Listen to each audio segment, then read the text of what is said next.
Hello, and how's it going? Hope you are all well. Welcome to Whiskey Whims with me, Stuart. Using a slightly different setup, I've got a Bluetooth headphones in to save with wires and cables and all that. So hopefully you can all hear me okay, and hopefully once again this runs smoothly.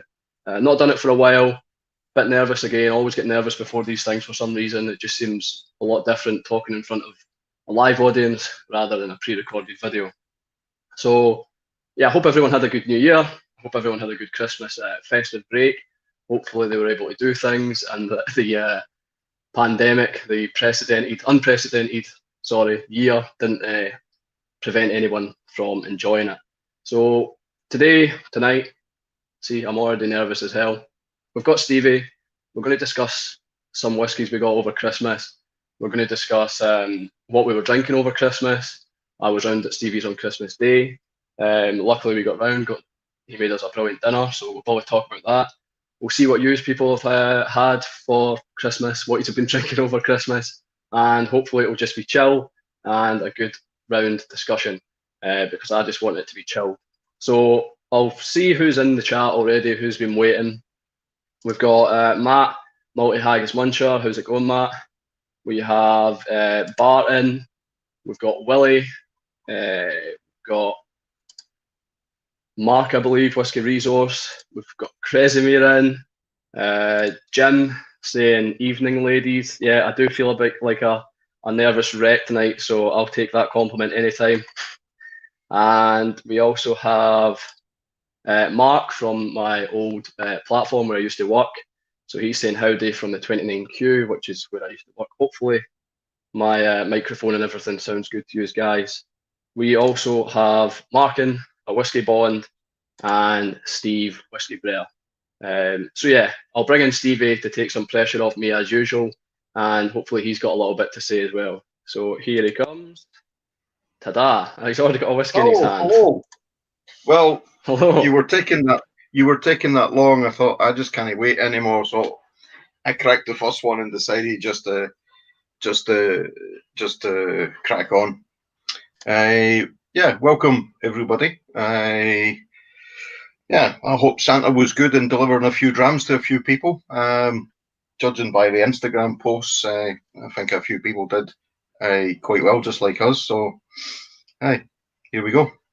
Right, so I'm going to pour my first whiskey, and it's going to be the Scalasig, the one that you gave me. So this was gifted to me from Stevie.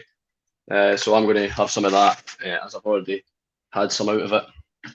What are you drinking at the moment? I've decided to start off just sort of nice and easy. So a couple of days ago opened the Glenmorangie A Tale of Cake. It's a Glenmorangie that's been finished in Tokaji dessert wine casks, bottled at 46%. And I have to say it's exactly what it says on the label. It's very dessert-like. It's very sponge cake vanilla. Like, it's really just a nice sip and dram, and it's quite flavoursome. And I think the balance at 46% is between the alcohol and the flavours. I think it's quite a good balance. So I've had a couple of it already, so I thought I'd start on safe ground. Yeah, I believe we opened that at yours on Christmas night, and I was actually expecting not to really enjoy it at all. Kind of straying away from Glenmorangie now, or Glenmorangie, as Bart will probably correct me at some point. But I was pleasantly surprised. It was quite nice. Does what it says in the tin. There is all those cake flavours. I actually had I think it was Invergordon possibly from Matt last night, and it was quite cakey on the nose as well, quite sweet.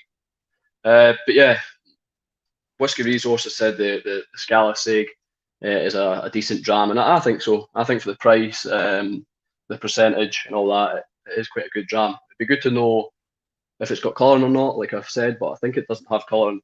Yeah, I couldn't find whether it had colouring or not. I found it by accident at the Whisky Castle up in Tomontoul. It's a cracking wee place. I don't know if anybody's ever been up there. Was up there in October before we were restricted again, and yeah, the guy was saying, yeah, I'll let you have he let me have a try of it, and right away I thought I know somebody who like that, and I keep trying to force you back to the sherry influences as well. So Yeah, I mean, the plans were. I think I was in the Scottish Gantry, and I don't know if Kevin's in, but Kevin and I were in the shop, and the ambassador or the salesman came in, and he had a box full of them, and he had one for sampling, luckily enough. So I was in there, and we both tried it, and I thought what they were asking, RRP, the taste, I thought it was quite complex. I still think it's quite complex. It's got almost all the islands in it. There's loads of different kind of sea salt, coastal notes. There's also it's quite like plummy, fruity, dried fruits. But it ties well together. I don't think it's all over the place. So it was an Inchmuir I had last night, not an Invergordon. Just got mixed up. Bart said Scarsig info. They forgot to state natural colour on the bottle, but it is. We're a small company. We just forgot. Yeah. So that's some good honesty. It is a cracking dram. I had to settle for drinking Madeira cake. We've got Neil Laverty. Good to see you, Neil. Also Jeff Whisky, who started up his own blog. If anybody's interested, get over and have a look at Jeff's blog. He's saying Happy New Year. Yeah, everybody, Happy New Year. And yeah, Whisky Resources also confirming that it is natural colour, which we almost assumed that already. And what a beautiful colour it is for being natural. It is that, and I think it's a cracking whisky. A review will come. Is it the same? Is it the same island whiskies that's in Rock Island, or have they gone for? So well, I think Rock Island's got Arran, Jura, Orkney, and what's the fourth? I don't know. There's a fourth. I think Rock Island's more exclusive to those certain distilleries, whereas I think the Scarseg's almost got everything in it. Like pretty much every island. I might be wrong. I think there's 6 to 8 year old whiskey in there. And yeah, done in sherry. The whiskey bowman saying never heard of the Scarseg, if he's honest. They did gin. They started off doing gin, colony beverages they're called, and yeah, they moved to whiskey as a lot of companies are now doing. So yeah, they started off with gin, so that's maybe why you've not heard of them. But this is just a maiden voyage, it's called. If I was trying to do what they're trying to do, then they should be proud of their first product, because it's full of character, it's pleasant, it's not a young nasty mix of quite potent whiskies. It's really well put together, and I think the cask has done a lot to really make it a nice, subtle, pleasant dram. So, if I'm right in thinking, I'm pretty sure I read that there was Bunnahabhain in there, non-peated. I don't think it is peated. I think it's just quite coastal. I'm not sure if it's peated. But we've got a question for yourself from Kresimir. He's asking, what's the bottle above the Arran's Lacranzas? And I think is that not a Balboa? Yeah, it's a 1989 Balboa. Yeah, just right in the middle there. Yeah. Yeah. Yeah, it's a. Hang on, I can zoom in. It's hard to see which way to go. That one there. Yeah. And yeah, Bart's just said. Sorry, Bart's just said that. Hopefully, I can get you back. What have I done? I think I've removed him from the stream. There we go. Bart's just said that the other one in Rock Oyster, I think, is Talisker. Okay. Novice seems to be confirming it, so hopefully that's right. Oh, Talisker, Arran, Jura. What did I say the other one was? Orkney. Is that what the 4 is? Orkney, yeah. I've got Erwin. Arran, Orkney, and Jura. How's it going, Erwin? I'm pretty sure Erwin's. I might be wrong. In fact, I don't know. I won't say what I was going to say because I'm probably wrong. But yeah, hang on. We can solve it. We can solve it. The Isla is Booney and Kalila, says Whiskey Bezos. It's a blend of Mull, Isla, Orkney, and some Ayrshire Bay. Is this definitely rock oyster? Hang on. I think we're getting off track. Yeah, it doesn't actually. Yeah, so I think what Erwin's saying is right from the label. States Isla, Arran, Orkney, and Jura on the label. So that sounds about right. I always get one of them mixed up. I wasn't sure which one was the fourth one.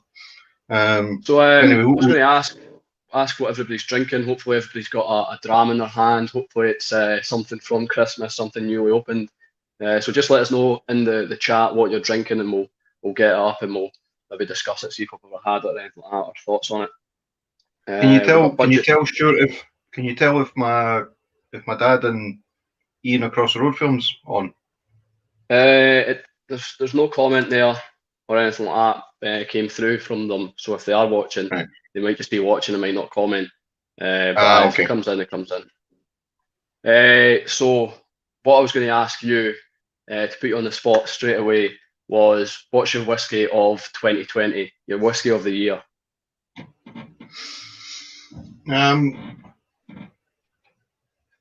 It's an interesting one because I think let me. I mean, it is quite. No, it's okay. No, there's actually I've really found 4 or 5 this year where I was really chuffed with. So, in no particular order, I had the Compass Box Spaniard, right, which is a blend. I can't remember exactly what the details were for it, and it was in the low 40s, or if it wasn't 36, between 36 and 45, I remember. And I thought it was absolutely fantastic. Yeah. So the next one I was impressed with, and there's a bit of a theme here again, was a blend, was the Velvet Fig from Weems Malts, which I've never had any of their bottlings, but it was it's gone now, but it was a 25-year-old blends were in it, and that was absolutely, for me, stunning. A late arrival, I discovered, or had the pleasure of tasting, again, it was at the Whisky Castle in October, was the Canmore Manach Moor. Yeah.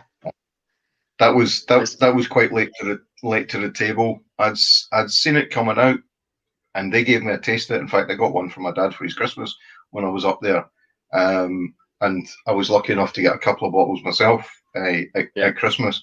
It's fantastic. I really like that. It is a belter. So we've got some comments. So Willie's having beer for now, and then the Enoch 18. I've had that. I think I've gave you a dram of that. For me, the bottle was all over the place. One minute I was loving it, the next I was hating it. 1 minute I was loving it, and it was just. So I've decided that I didn't enjoy it because it's so. I maybe should say that it was a love-hate relationship. It was all over the place for me. Whiskey Novice is having a Deanston Virgin Oak. Had that before. That's a good whiskey. I do quite enjoy Virgin Oak whiskies, but I don't think they're often too common. I struggle a bit with Deanston. Yeah, I think the prices at the moment with Distill and how they're doing, the ones on Mull, Tobermory and Lechek, and do they have Buna as well? I mean, the Buna 12-year-olds a brilliant price, but all their other specials in that, and it's the same with Deanston and Tobermory and Lechek. The prices are really high at the moment, and I saw that Tobermory and Lechek on like Master and Malt were on sale for £100 off and stuff just because they couldn't get them budged. Sorry, Neil's Right. got a Kilkenny 12-year-old, which is an absolutely brilliant whiskey. Cannot fault you for that. I do love it. We have Radek, who's in, I believe he's from Croatia, as well as Kresimir. And so Jim's saying we have too much access to the good stuff that we just can't get at Jammy Burgers. And Erwin has the last few drops of the latest Glenafton 12, which is another belter of a dram. Yeah. But yeah, so your 3 whiskey of the years, or whiskey of the year, so Yeah. the So Compass Box, brilliant. yeah, the compass box and a my other pleasant discovery this year was Bladnoch. Mm. I'd never really. I've had an older one for a while. I've never opened. But then I got a taste of the Samsara somewhere, and since then, now I've got the 11, 14, 17, and I've got the Waterfall series somewhere. Never been a big fan of Lowland malts before, but I really like what Bladnoch are putting out. Yeah.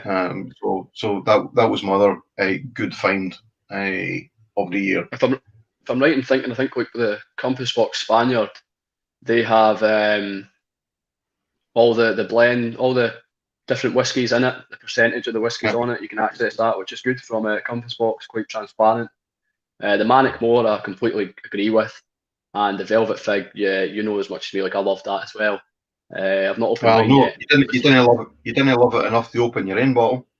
I know I do need to open it. It is beautiful, and I think the price that I got it at, and the presentation with that is good. Be good to know what's in it. Kresimir's saying, "Hi there, my Croatian friend." So either Radek is not Croatian, or he's just taking the mickey out of me, because that's the only thing that I could think that links them. They both like whiskey. So Okay. Mark's, What did anybody get for? Anybody get any surprise Christmas bottles that maybe they hadn't been anticipating? Glencadam, I'm quite liking Glencadam. yeah, we've had a few, and this seems to be a winner from everybody and everybody that I hear about it. Radek's actually from the Czech Republic, but he takes Croatia anytime. Maybe that's a bit racism, saying that someone's from Croatia when they're Czech Republic. I've been to both. Both are lovely places. I did enjoy Yeah. Prague. So we've got Fred who's in. If you want to check Fred out, he's got a YouTube channel as well, and a new one, a Dram Divided. Definitely get him checked out. What else have we got here? Yeah, just people talking. That's what I like to see. So what is Bart saying? So Bart's saying, how is that Bladnoch waterfall? What a bizarre marketing story they had put up on their Instagram. Bart and I did discuss this, and it was a bit bizarre, like the whole, don't know, the whole spiel they had out. It was a bit confusing. Bart and I were like, what's going on here? Yeah, I think my gist of it was, and I just like the concept of it. They've set aside some whiskey cask in the first bottle. The first bottlings are in the edition 1. I think the idea is they're then going to move that same whiskey to other casks for the coming year, and then bottle it again. I think the whole idea is to try and just follow the same original whiskey through different cask types, just to experience what the wood impact is. I think that's the general gist behind it, but I'm a wee bit of a Bladnoch fan anyway, so I thought. I think it's quite a clever idea. It's definitely brilliant marketing. I know I don't know how to pronounce the name, but it's Brothers in Gaelic or whatever, and the Brethren or something. They've done something similar. They had Kalila. I think they've got Ben Vinnis, and they've matured it in a cask. I think it was just oak or bourbon for 9 years or whatever, and then they finished it for a further year or 2 years, and they bottled the wee brother and the big brother to see what the difference was. So it is a good concept. So Radek's got a Aaron quarter cask that was under the tree for him. One that I've not tried. I assume it's the new packaging. Steve Whiskey Bear got a Jigill exclusive single cask Glen Turret, heavily peated. It's bloody stunning. Wasn't expecting that at all. Gwen Turret seems to be making a resurgence. And if I'm right in thinking that shop's in, is it? Where is it? Where is that shop again? They're all newly packaged now. They're all their marketing and packaging's all new now, isn't it? Yeah, they've changed it. Where is this? Is it Key? Where's that? Where's that shop? That's the one that got broken into and used for camping there. Not saying you had anything to do with the break-in. Who was breaking in where when they were camping? No, I'm saying that shop, and I'm saying you were camping there. And I was just saying off topic that you weren't breaking into it. The JL Gill. Where is that shop again? Oh, it wasn't up in. Is it Creef? Aye, Creef. That's it. Creef. So Kevin's in. I mentioned Kevin earlier about the Scala Seg. I don't know if you heard, Kev, but I was saying that I first tried this when I was in the Scottish Gantry with yourself, and the gentleman came in and had a bottle to try. Radic off the back of the quarter cask is now hunting the sherry cask, so the quarter cask must have been pretty noticeable to buy another one and want to buy another one. Bart's saying the Bladnoch waterfall sounds like a fun experiment. Good way to stop people buying your whiskey for Christmas. Start a whiskey YouTube channel. All my lot think I have every whiskey. So Jim got no whiskey for Christmas, unless your missus and your family's just trying to tell you something. Yeah, he's just doing his marketing all wrong. Yeah. Steve's confirming it is Creef. We got there in the end, and Kevin's saying that he's loving the content on Jim's channel. Yeah, Jim's got a whiskey channel, and he's far superior than mine. far better. Jim's saying I'll send you a sample of the Ben Rinnes 11 Wee Brother. It's not bad. Brilliant. I do love Ben Rinnes whiskey. My fella got me Dragon Tears. It's a cinnamon flavoured glittery whiskey. It's sacrilege, but I'm quite liking it for something silly. There you go. At least you're enjoying it. Is that all the stuff that Louise and that get, the vodka and the gin and stuff with it? Yeah, there's like a Smirnoff to it, didn't they? Yeah, it's a drink with chemicals, basically. So Kevin's saying, yeah, it's a cool story to have. What we got here? Got Sexton for a Christmas gift, which came with a branded pourer. Nice unexpected present, and it's a great looking bottle. Never had it, and don't even know what it looks like, unfortunately, Jeff, but I will Google it and have a look. And Cresimir's asking if anyone's tried Bladnoch 10. He's been avoiding it for a year. No, I did. I've not tried it. I did get the new annual release, the 11-year-old, but I've not had the 10-year-old. So yeah, I'm going to go through some of the whiskies I got for Christmas. I'm going to start with the big hitter. You're going to threaten to open some of them?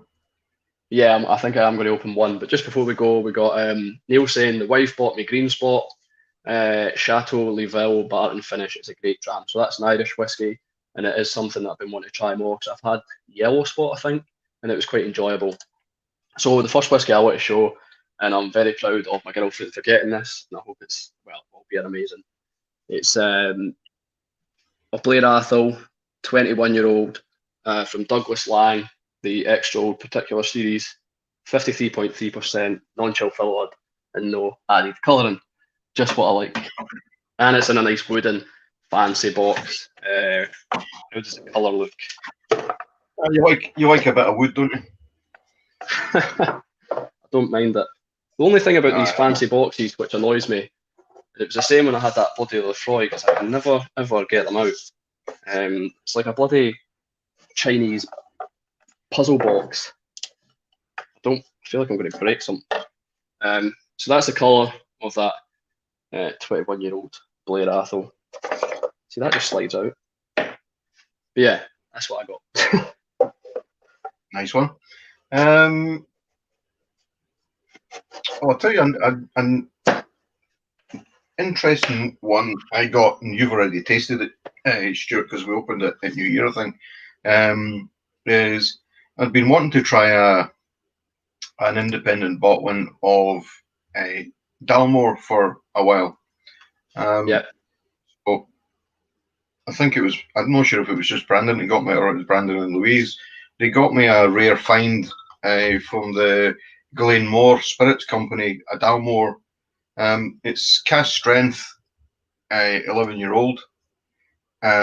It's bottled at 50.4%, and I'm gonna pour it in a minute. It's my memory from having it a couple of weeks ago or a week or so ago was it was very enjoyable, and I remember it was like I quite like a Dalmore, but I always wanted to try it without the way they finish it, the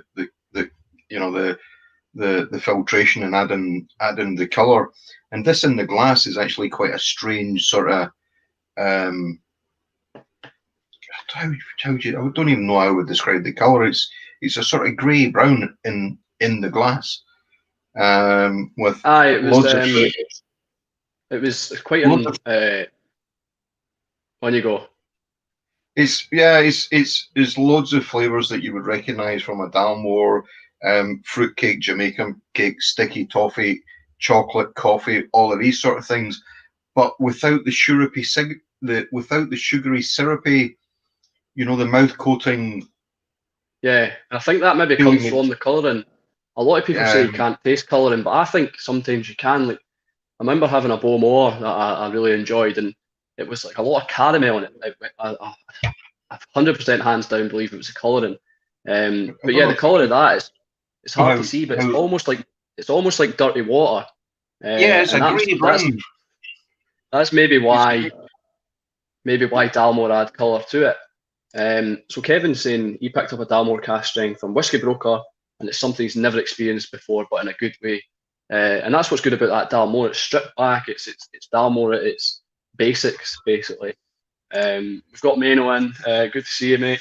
Hope you're all well. Hope you've had a good year. I don't know if you Christmas. I don't know if you can see it well in the glass. It's not translating well over a camera, but it's a yeah. It's I've never had a whiskey. I've never had a whiskey in a glass that sort of color, and as I would describe it as, it's got all the flavor and more of an expensive Dalmore, but without so much of the overpowering, syrupy, sugary coating that I love in a Dalmore anyway. But I always wanted to try it just a bit more stripped back. And this is it's 11-year-old. Is it Old and Rare that bottle it? Yeah, it's company Rare Find. It's called, and it's a company called Glenmore. The Glenmore Spirits Company. We've got, did you just say Lang or Laying? Yeah, I said Lang. Bart's saying, fancy box screams Muff Diving, Stevie. Muff Diving. Jesus. Yeah, Willie's agreeing. He says it looks like Dick water. Looks like ditch water. Right enough. It does. I think maybe you should step down as the host. I know, maybe I should. I'm all over the place. Tony's in. It's good to see you, Tony. I'm pretty sure this is Tony from Grangemouth, or I've just gave your location away. I should step down as the host. I'm a terrible host. Yeah. No, that's a cracking whiskey. Even on the nose, it's so chocolatey, and then you think it's going to be like super sweet, and that's the nice thing about it. It's of course it is sweet. There's a sweetness to it, but it's hard to describe. It's no syrupy like a Dalmore is. Radek, I don't know if you're being nice or being sarcastic, but you're saying you have to do these streams more often. We will definitely get on it. It helps having Stevie for sure take off some of my embarrassment. Tesco here had Ardbeg 10 half price reduced to clear, so grabbed 5. Jesus Christ. I don't know if I would do the same. Probably would. Half price. What was that? Well, I think 20 odd. Ardbeg's one of the few distilleries that I can think of, or that springs to mind. To me, if you can produce your entry level bottling, and from that entry level bottling it entices people to go for more, I think Ardbeg have got that right. I think if somebody poured you that without telling you it was an Ardbeg 10, but he just told you it was a nice Ardbeg, the Ardbeg 10 is a cracking dram. You just told everybody. Yeah, Tony's not from where I said he's from. No, he's not really from Grangemouth, and he's not really trying to evade paying tax or anything like that. So Kevin's shooting off of work. I hope that's not cheers, a Kevin. a double entendre, the shooting thing. He'll try and catch the rest tomorrow. Great channel and great listening to you and Stevie talk whiskey. Thanks a lot, Kev. It means a lot. Have a good shift and stay safe for sure. Alan's in.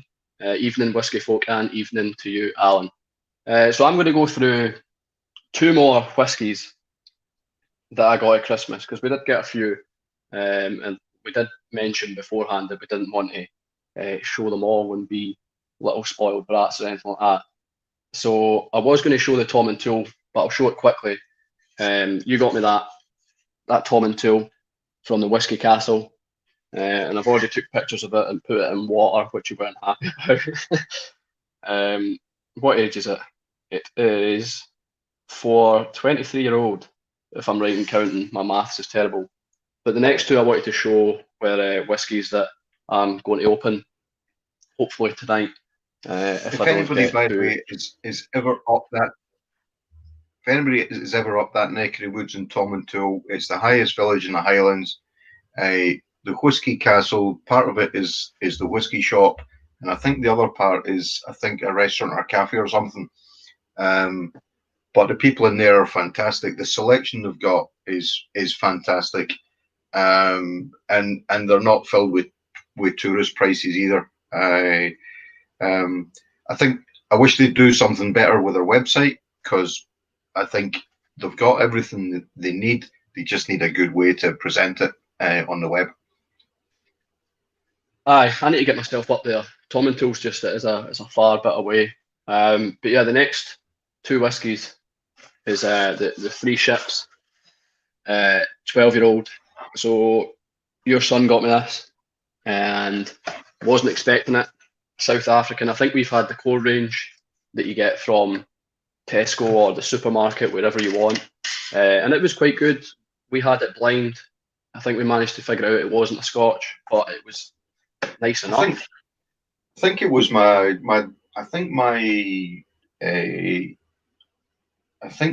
dad got it a couple of years ago, or a couple of years ago, maybe a slightly more, when it was early on the scene, and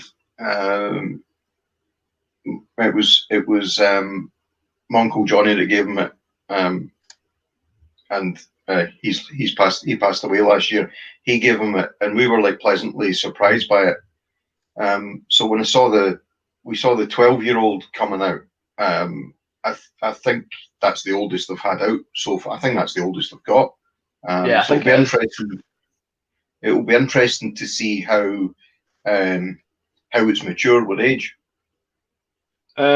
Distilled malted barley and copper pot stills are matured for a minimum of 12 years in specially selected American oak casks. So we were talking about Paul John, how in India it matures quicker. So I wonder if this is technically older, if it's warmer, but if South Africa's climate does that to the maturation process. Just quickly, Whiskey Bowman saying about Ardbeg being at £23. And Tesco, yeah, I'd totally be all over it.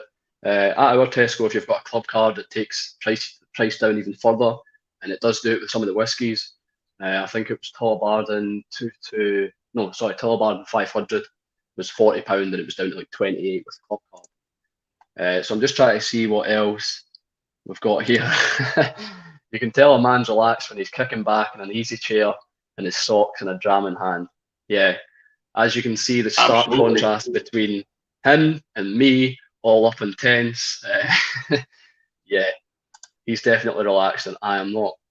But it comes with a few whiskies. I'll get more relaxed. Oh, there's somebody saying something about the 12. Really need to get that 3 Ships 12 for our I swear it's not Scotch whiskey night with the club. Yeah, I think that'll be an interesting comparison. But I'll open it up and see what it's like. See if it's close to. It was Scotch. quite.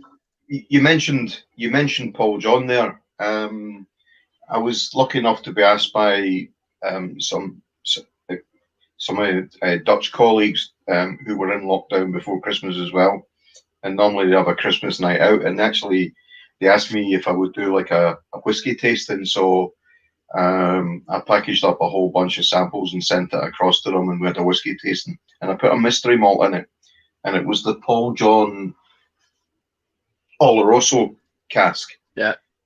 And at the end, when I asked every sort of their sort of top three, pretty much everybody had the Paul John in their top three.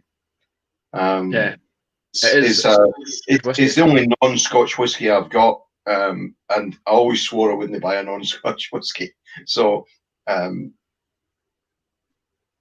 a cracking. Bart's saying you need some candlelight in there or a fireplace. All he needs now is to light up a cigar, and it would be Bart's heaven. Well, I actually have got.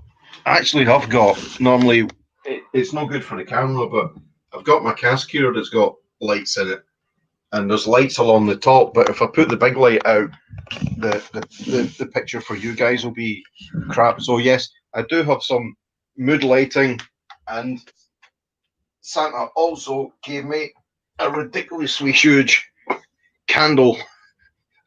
So I have got all the tools, but yeah, it's hardly going to be a romantic night in the whiskey room with candles and stuff with all you guys watching. Yeah, so after we done our world whiskey versus Scotch, I did say to Willie on the live that I'd send him some Paul Johns, and sent him a couple, and he really enjoyed Oloroso by the looks of things. Tony's also agreeing Paul John's very underrated, and I think it is definitely. And Jim's sucking up to me, being very nice and saying I'm a lovely host. Keep it up, brilliant, Jim. You do a lot better than me. On your shelf. He's seen something on your shelf. He's after. Yeah, I think that's what it is. Jim's got the beard to hide behind, so I think that helps, having a warm, cuddly cushion on your face. I don't know what I'm saying now. Anyway, my next whiskey.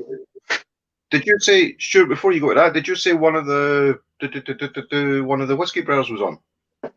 Yes, I believe it's Tony. There's so many Tonios. There's Tony.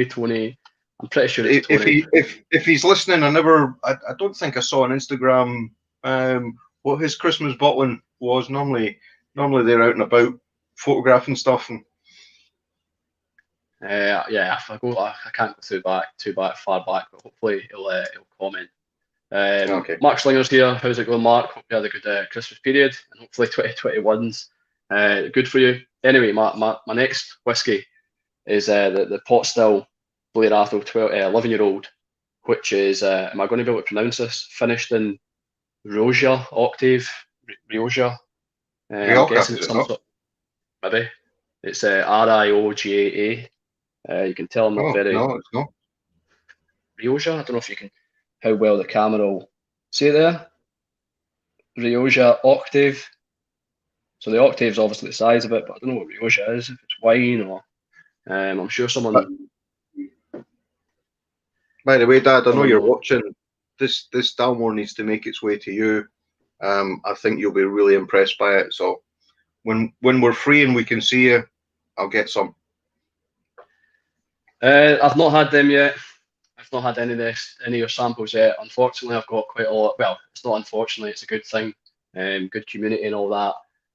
Lovey-dovey stuff. I've got so many samples to get through, and sometimes I don't even know who sent me whose samples are who, because they're all in a big box. So what you're saying is stop sending them to you and send them to me.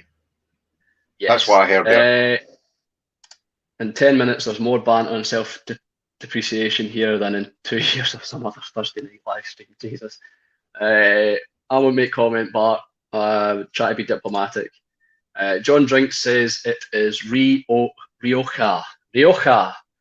I think that's got to be right. Tonio says the same. Rioja. Or that could be Rioja.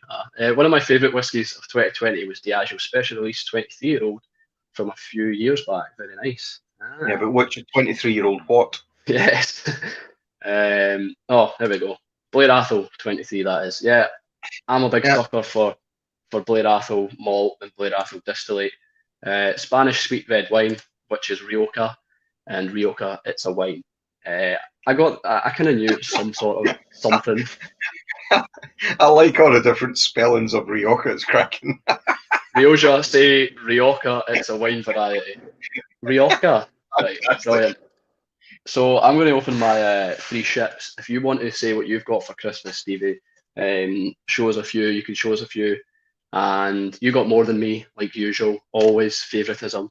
And if anybody wants to put in the chat what they got for Christmas, and we'll talk about it. Just say what you want in the chat.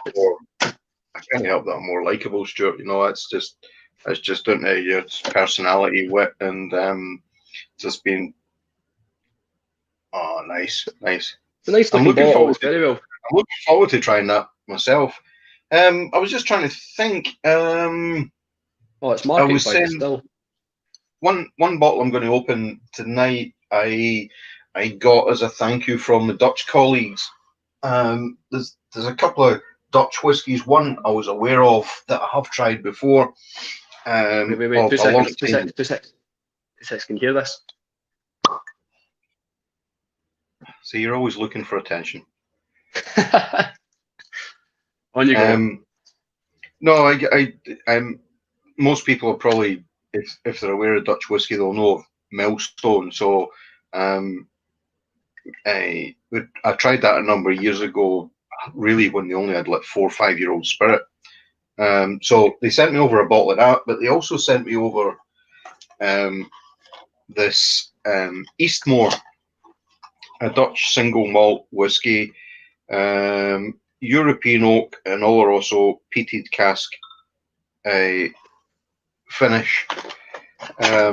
So that was, it wasn't for Santa, it was a thank you for doing the whiskey tasting. So I've never seen this. Double matured, non-chill filtered. Yeah, a limited release of only 1,100 bottles.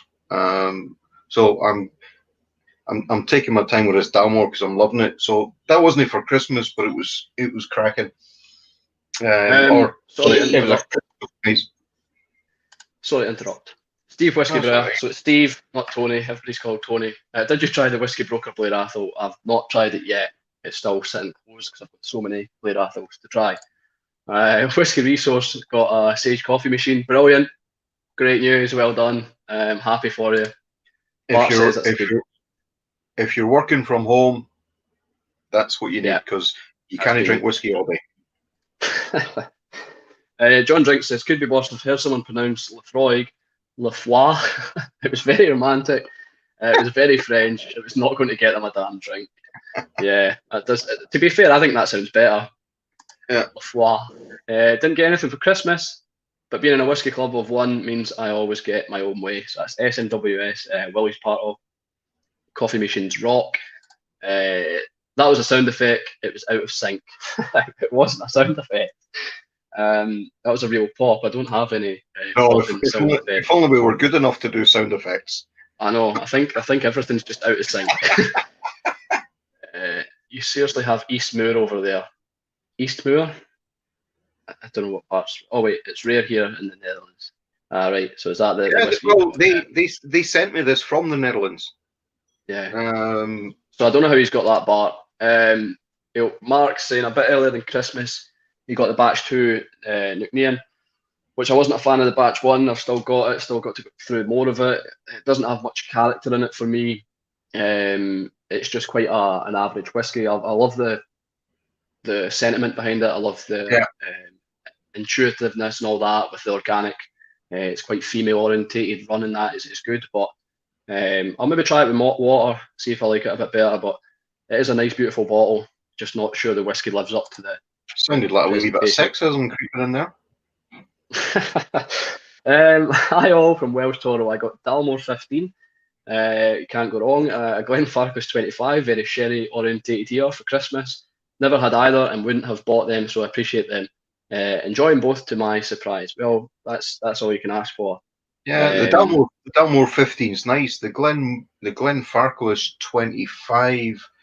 I'm sure my old man had it, and I got to try it, and it was absolutely stunning, along with the 30-year-old. So you should be quite pleased with the 25-year-old. My dad's asking what's happening with the 3 ships. Have they sailed, or It's in the glass. I'm just going to give it a little bit of time because I want to give it a little bit of time. Tony's saying the only bottle he got for Christmas was a Glenmorangie 28-year-old single cask from Scoma. The only bottle. The only bottle, yes. That's a good only bottle to have. Jim's away, unfortunately. Him and his beautiful beard. Mendeep Fox says North Star 28 Vega. Yeah, that sounds good. And a bottle of Four Square 2008 rum. I have heard the Four Square quite a lot now. Keeps popping up for me. I've seen the North Star stuff. I'd be quite interested on people's thoughts on the North Star, the Vega, and I can't remember what the other ones are. I've always looked at it and thought, sounds quite nice, but for some reason I've just never made that jump to buying it. A little bit of information from Bart, always the insightful person that he is. We've got Mark saying, bought myself the Strathmill from Carnmore for Christmas. Fair enough, if you're going to buy yourself any whiskey.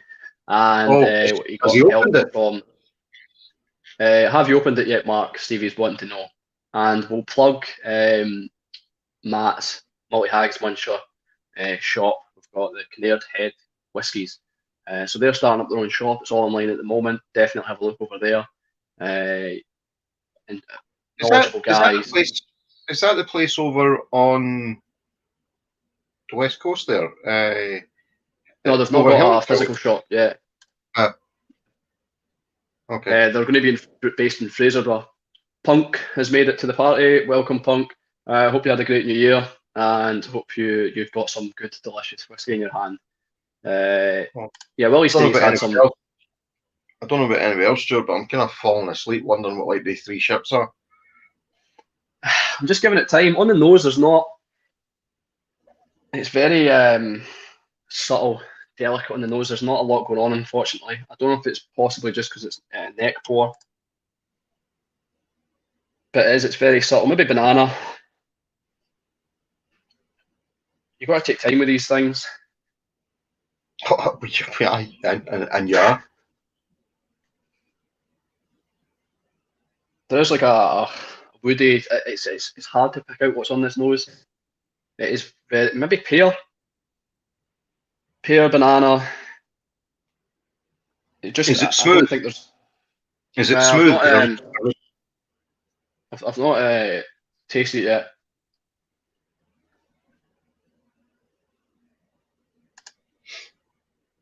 That was interesting. What the guy said, he turns his nose up at anything below sort of 46%.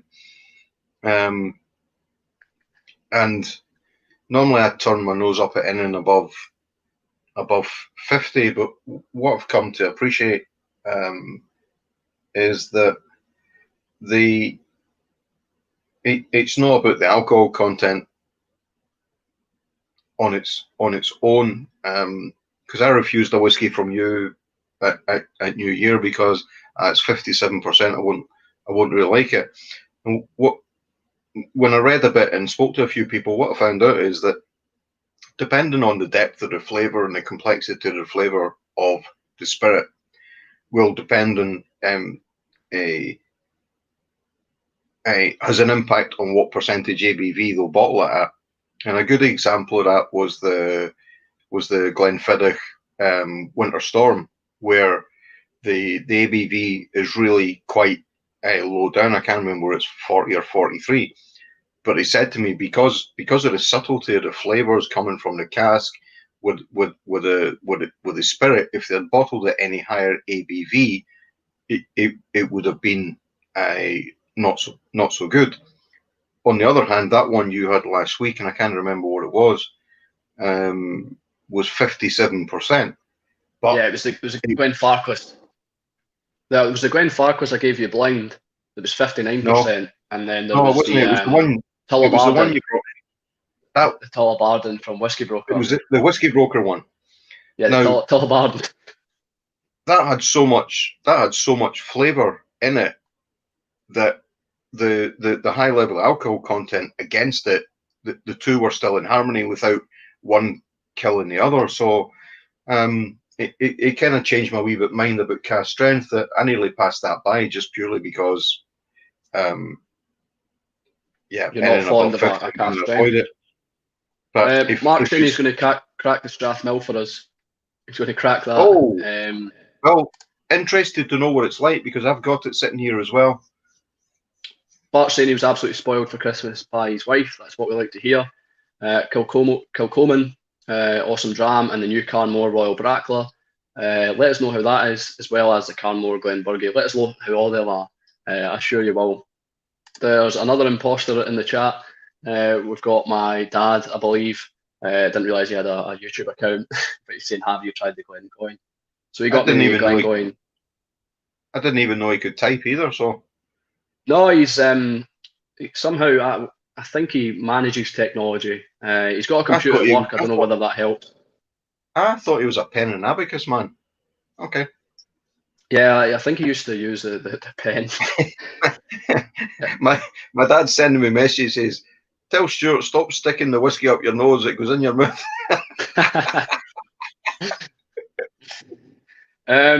Yeah, so Dad, I've not tried the Glengoyne, but I suppose tonight I could. It's a 10-year-old, and he got me that for Christmas. I'm quite eager to try it. It's been rebranded. It's a new look from Glengoyne, whether the whiskey's different. Welsh Toro saying he was disappointed with the last batch in North Star. What else have we got here? If Stevie was one whiskey Super Mario, he would only have one life left after using smooth and refusing whiskey. Yes, smooth is supposedly a what would you say, a heretic? Is that the right word? A heathen, a word that we shouldn't use in whiskey. Smooth? Oh, you can't be a smooth dram. Come on. But so Willie's not having. As for the refusing, you did slightly twist my arm, and I went for it anyway. So, Willie's not having the 18-year-old a knock. He's going for the Carnmore Ben Nevis as he tail ended Charlie left from the first bottle.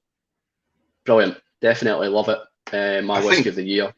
Yeah, I think Carnmore, and I think you were into them before me. I think Carnmore are coming out with some cracking stuff. And not ridiculous prices either. No, it's the pricing's good, and I think after they rebranded from this kind of look, when they rebranded from this older style, the whiskey's just got better and better in my eyes. And yeah, what they were releasing, I think they must have got hold of a lot of sherry casks or something. So Mendip Fox, when's the Daftmill 2009 review due? Yes. I need to get on that review. Obviously, I posted the video of me opening it, and it's a fantastic whiskey. That's another one that's cask strength, 60%, and you cannot even tell. Well, I can. Just killed the last of his Clen Leash, 14. Thoughts and prayers, please. Our thoughts and prayers are with you, John, at this time for killing. That's another understated whiskey. Is that the Clynelish 14? I don't think it's I'm not sure. I think it's well known in the whiskey community. I think a lot of people do have it, and a lot of people do rave about it. I'm still nursing this down. Yeah, give us a taste of your whiskey, your 3 ships. Come on. The audience is waiting with bated breath. Stay safe out there, Mark. I don't know if it's just the neck, but a lot of wood. A lot of wood. It is smooth. It's subtle again. On the nose it was subtle. On the palate it's subtle. It's almost it's pencil shavings. Smooth wood, that should be right up your street. Oh, I love some smooth wood. There's definitely pencil shavings.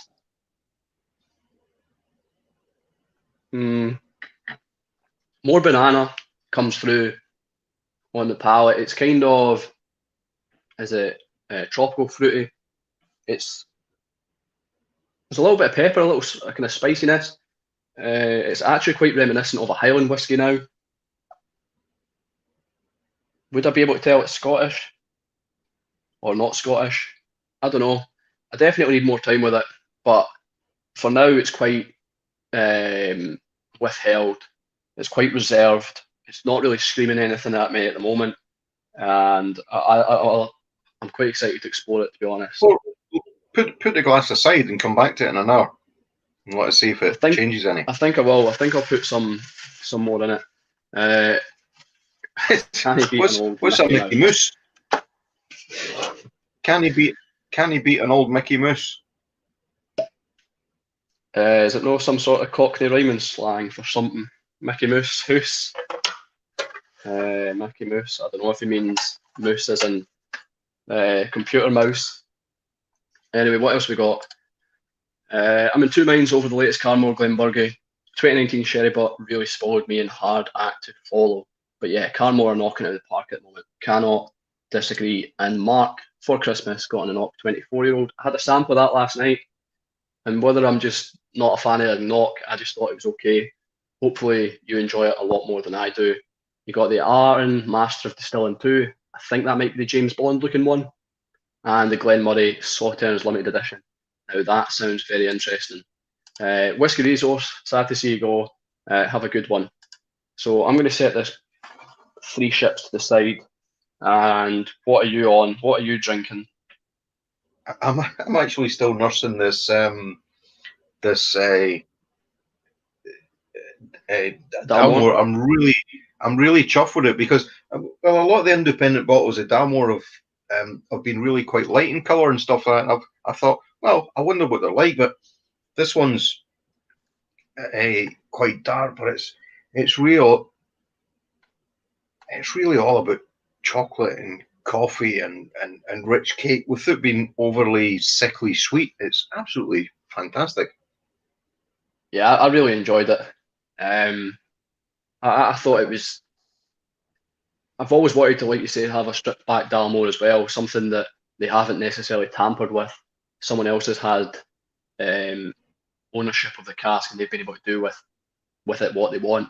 Because it gives them a bit more freedom. Because, like you say, Dalmore with their chill filtering. What you were saying about the 40% Yeah. with Winter The Storm, taste. with the 40%, I suppose that makes sense if they're stripping it back a little to try and bring the flavours out a bit more. But I've always thought that chill filtering and adding water and too much water can take the flavours away. I think Mark's got it in one Mickey Mouse famous grouse. He's probably right. Ah, A true Scotsman. No, it's just before I move past the Dalmore. Now I've just finished it and I'm just opening this Eastmore, so I'm gonna try that. I'm gonna have a wee So that's beer the one from the Netherlands. the Netherlands one. But what I was going to say is I just feel like I've had a short espresso mocha. A proper Italian one is the taste that's left after that Dalmore. Absolutely stunning. Right. And no, I'm not a salesman for them. I don't know about you, but I'm pouring quite healthy measures, which doesn't bode well for talking sense for much longer. No, I'm pouring average measures, but I've just got. There's a few whiskies I want to have. I kind of want to have my Carmore Whisky of the Year 2020. I want to have some of this pot still, and now I want to have the Glengoyne my dad got me. Highland Hamish, who said earlier that he was close to Royal Bracklaw, I believe, is having Glenburgie cast strength, 97 from Gordon and MacPhail waiting to be unleashed from Exmouth. 59%, big boy pants at the ready. Well, yeah, definitely enjoy that. That'll be, should be a bit of a hitter. Okay. So this one that I've just opened, the Dutch one, it was distilled in April 2015. Right. So yeah, it is just over 5-year-old. It's bottled at 47%, and the very first thing I get on the nose is if you walk past a shop that just sells leather jackets and stuff, that smell of leather, that is what's immediately coming at the glass. It's just, yeah, it just smells like you're in a shop with leather jackets and everything. Like in a field with a bunch of cows. No. In the shop with leather jackets, it's slightly different. Yeah, I've got a few whiskies here, but so what have I had? I've had the Scala Egg, not that I'm counting. I've opened the three ships. I suppose I should open this pot still. It's going to get opened, it's going to get drunk. But then someone did mention the Blair Athol from Whiskey Broker that's done in wine, and now I sort of want to try that. Well, User so bad influence. go for the wine cask one, because it's a slightly different variant of Blair Athol, which you'll not find in So, really too many. so the Whiskey Broker one's wine, and this is the Spanish wine. Uh, which one do you want me open, Stevie? Which one? Which one does the audience want me open? Do they want? Let me just go grab it. This is turning into a fiasco. I'm all over the place. Where do we go from here? Do we want? Who was the guy? Who was the guy, Stuart, that was knocking me for saying smooth? Because I don't know. Probably. I'm I gonna don't have know. I'm gonna have to repeat myself. Right, that there is absolutely silky smooth. A 5-year-old whiskey, and it's just liquid silk.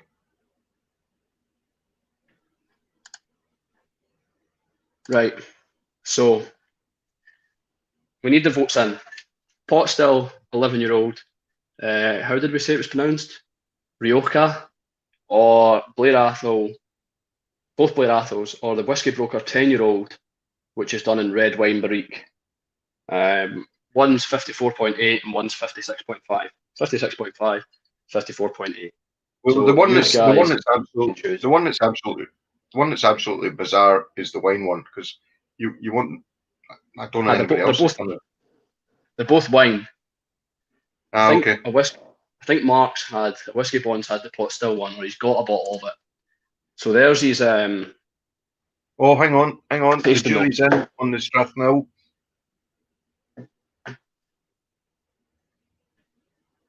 Nice. Strathmill is a glass full of dates, sultanas, molasses, cinnamon, Christmas cake in a bottle. This isn't going to last long. So, right, we've had one for Whiskey Broker, two for pot still, three for pot still. They're probably both, yeah, they probably are both. One's red wine and one's a Spanish wine that's probably red. And Welsh Toro is also saying pot still one. Luna's here. Luna's from Germany. UPS or Oops. Roy out the house and kids go dancing, streaming live. Brilliant, Luna. Hi, and I hope you've had a great festive period and a good new year. Cheers. Welcome. So, which one are you going for? Steve's saying fully matured versus finished. I don't know, is this one finished? Oh no, he is right. This is a finished and that's fully matured. Mino's away. Sign off, folks. Have a good one, Stuart, Stevie, and everyone. Catch you all soon. Thanks for joining, Mino. It's good to have seen you. But everybody seems to be saying pot still. It's quite interesting what that guy says, like fully matured over finished. I remember the unique experience of, I don't know, probably a good 15 years, at the down in Campbelltown. I was invited to something, and we got to go into the taste. Are you still there, Stuart? Yeah, I'm still here. Let's get some water. We got to go to the tasting rooms. This old room with big leather armchairs and a big long table, and we got some different tastings. But what I remember about it was they brought out this whiskey, and they never told us what it was. And they poured us all a measure of it. And I remember it to this day because I sort of took a taste, and then I was a bit surprised, and I looked around everybody else to see what their reaction was, and it was absolutely terrible. It doesn't matter what it was, because the point of the story is that wherever it was matured in, it got to that point where that was the whiskey, and it was it was terrible. So no, we don't like that one, and we moved on. And he brought out he brought out another one, and he poured us all another one, and we're all like, "Well, this one's pretty good."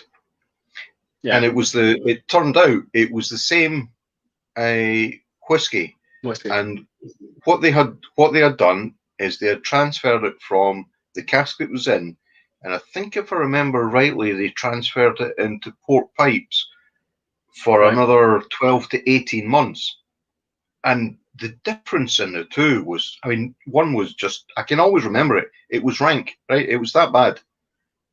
So I don't know. I think finishing, if the end result of the process is something that's mediocre, but you can rescue it by putting it in another cask, then good enough. Yeah, I think you're right. I think if it kind of saves the whiskey and it makes it a better whiskey, I can kind of understand that. But whether finishing it for is it a couple months or something, does that make a difference, or does it need to be longer?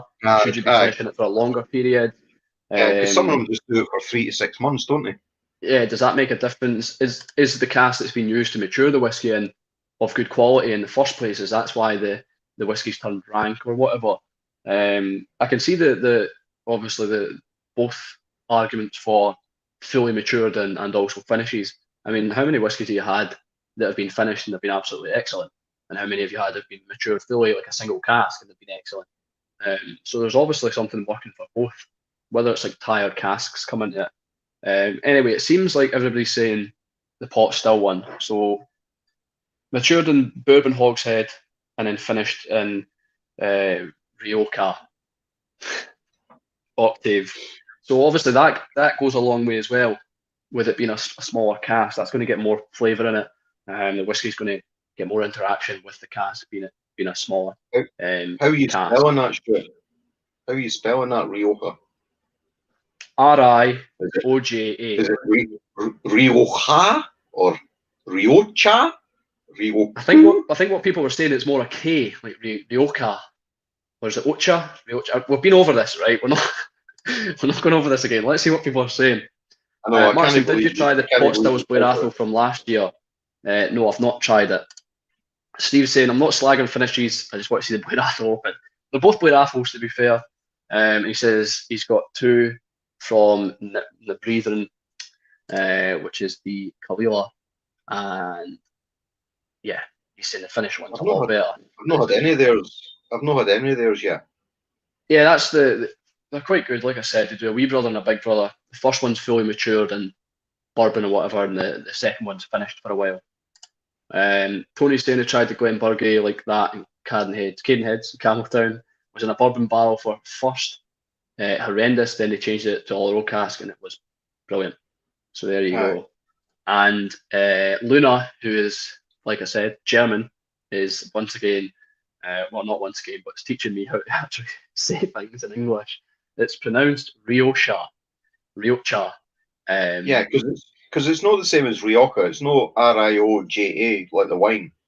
So it must be a different.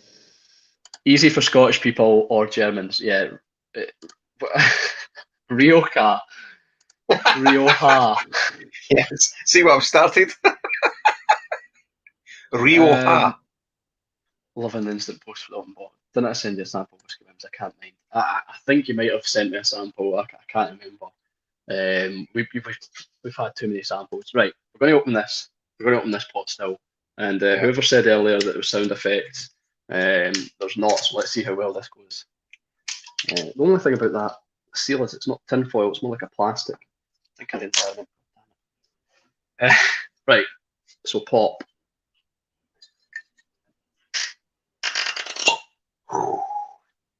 Oh, right, Chris, there we go. That was Dolby 5.1 surround sound there. This looks. The bottles were even shaking up. I don't know how I don't know why, but it looks thick. Although it doesn't look very thick there. But it looks like it's going to be a nice, thick, meaty whiskey. How does something look thick? I don't know. It just looks thick. It's thick. It's thick like me. Not a ch sound, but like an a lock. So it's Rioja. Ocha. Welsh is saying, it's Riocha. Right, So move it's on. not right, whatever. I don't write the labels, I just drink the stuff. Right, brilliant. So This Dutch stuff's quite Blair nice, Athol, Stuart, by the way.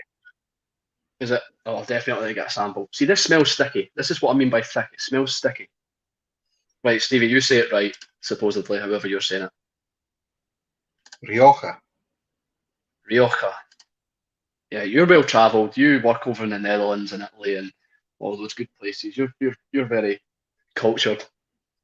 Just all round culture. Yeah, I can barely pronounce wine itself.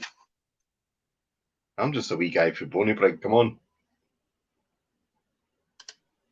Yeah, so Mark's saying only 68 of them bottles. Yeah, there's going to be one less now. It is strong in the nose. It may need to be some water, but it smells thick. You can smell like a wine. It looks thick, it smells thick. It looks thick. It smells sticky almost.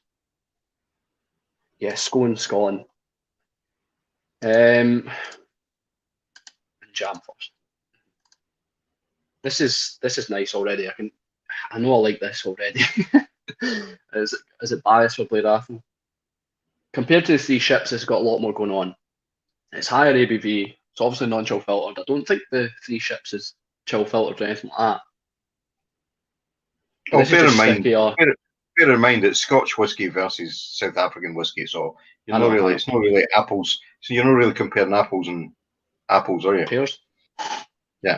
It's almost reminiscent in a sense of like a long row red with the wininess of it. It's not funky at all. It's just that's what it reminds me of. It's not like funky or dirty. It's red wine. It's quite clean. It's crisp. Has it got a taste at all? I think there's some menthol, some sort of mint. Swallow it, man. Going to end up spitting it out. Oh, first thing I get on that is tobacco, for sure. It's like a tobacco leaf. Then once that kind of resides, you get red berries, red forest fruits. You get it's raspberry, maybe dark cherry. There's definitely, I think there's apples and pears. There's like an orchard fruit.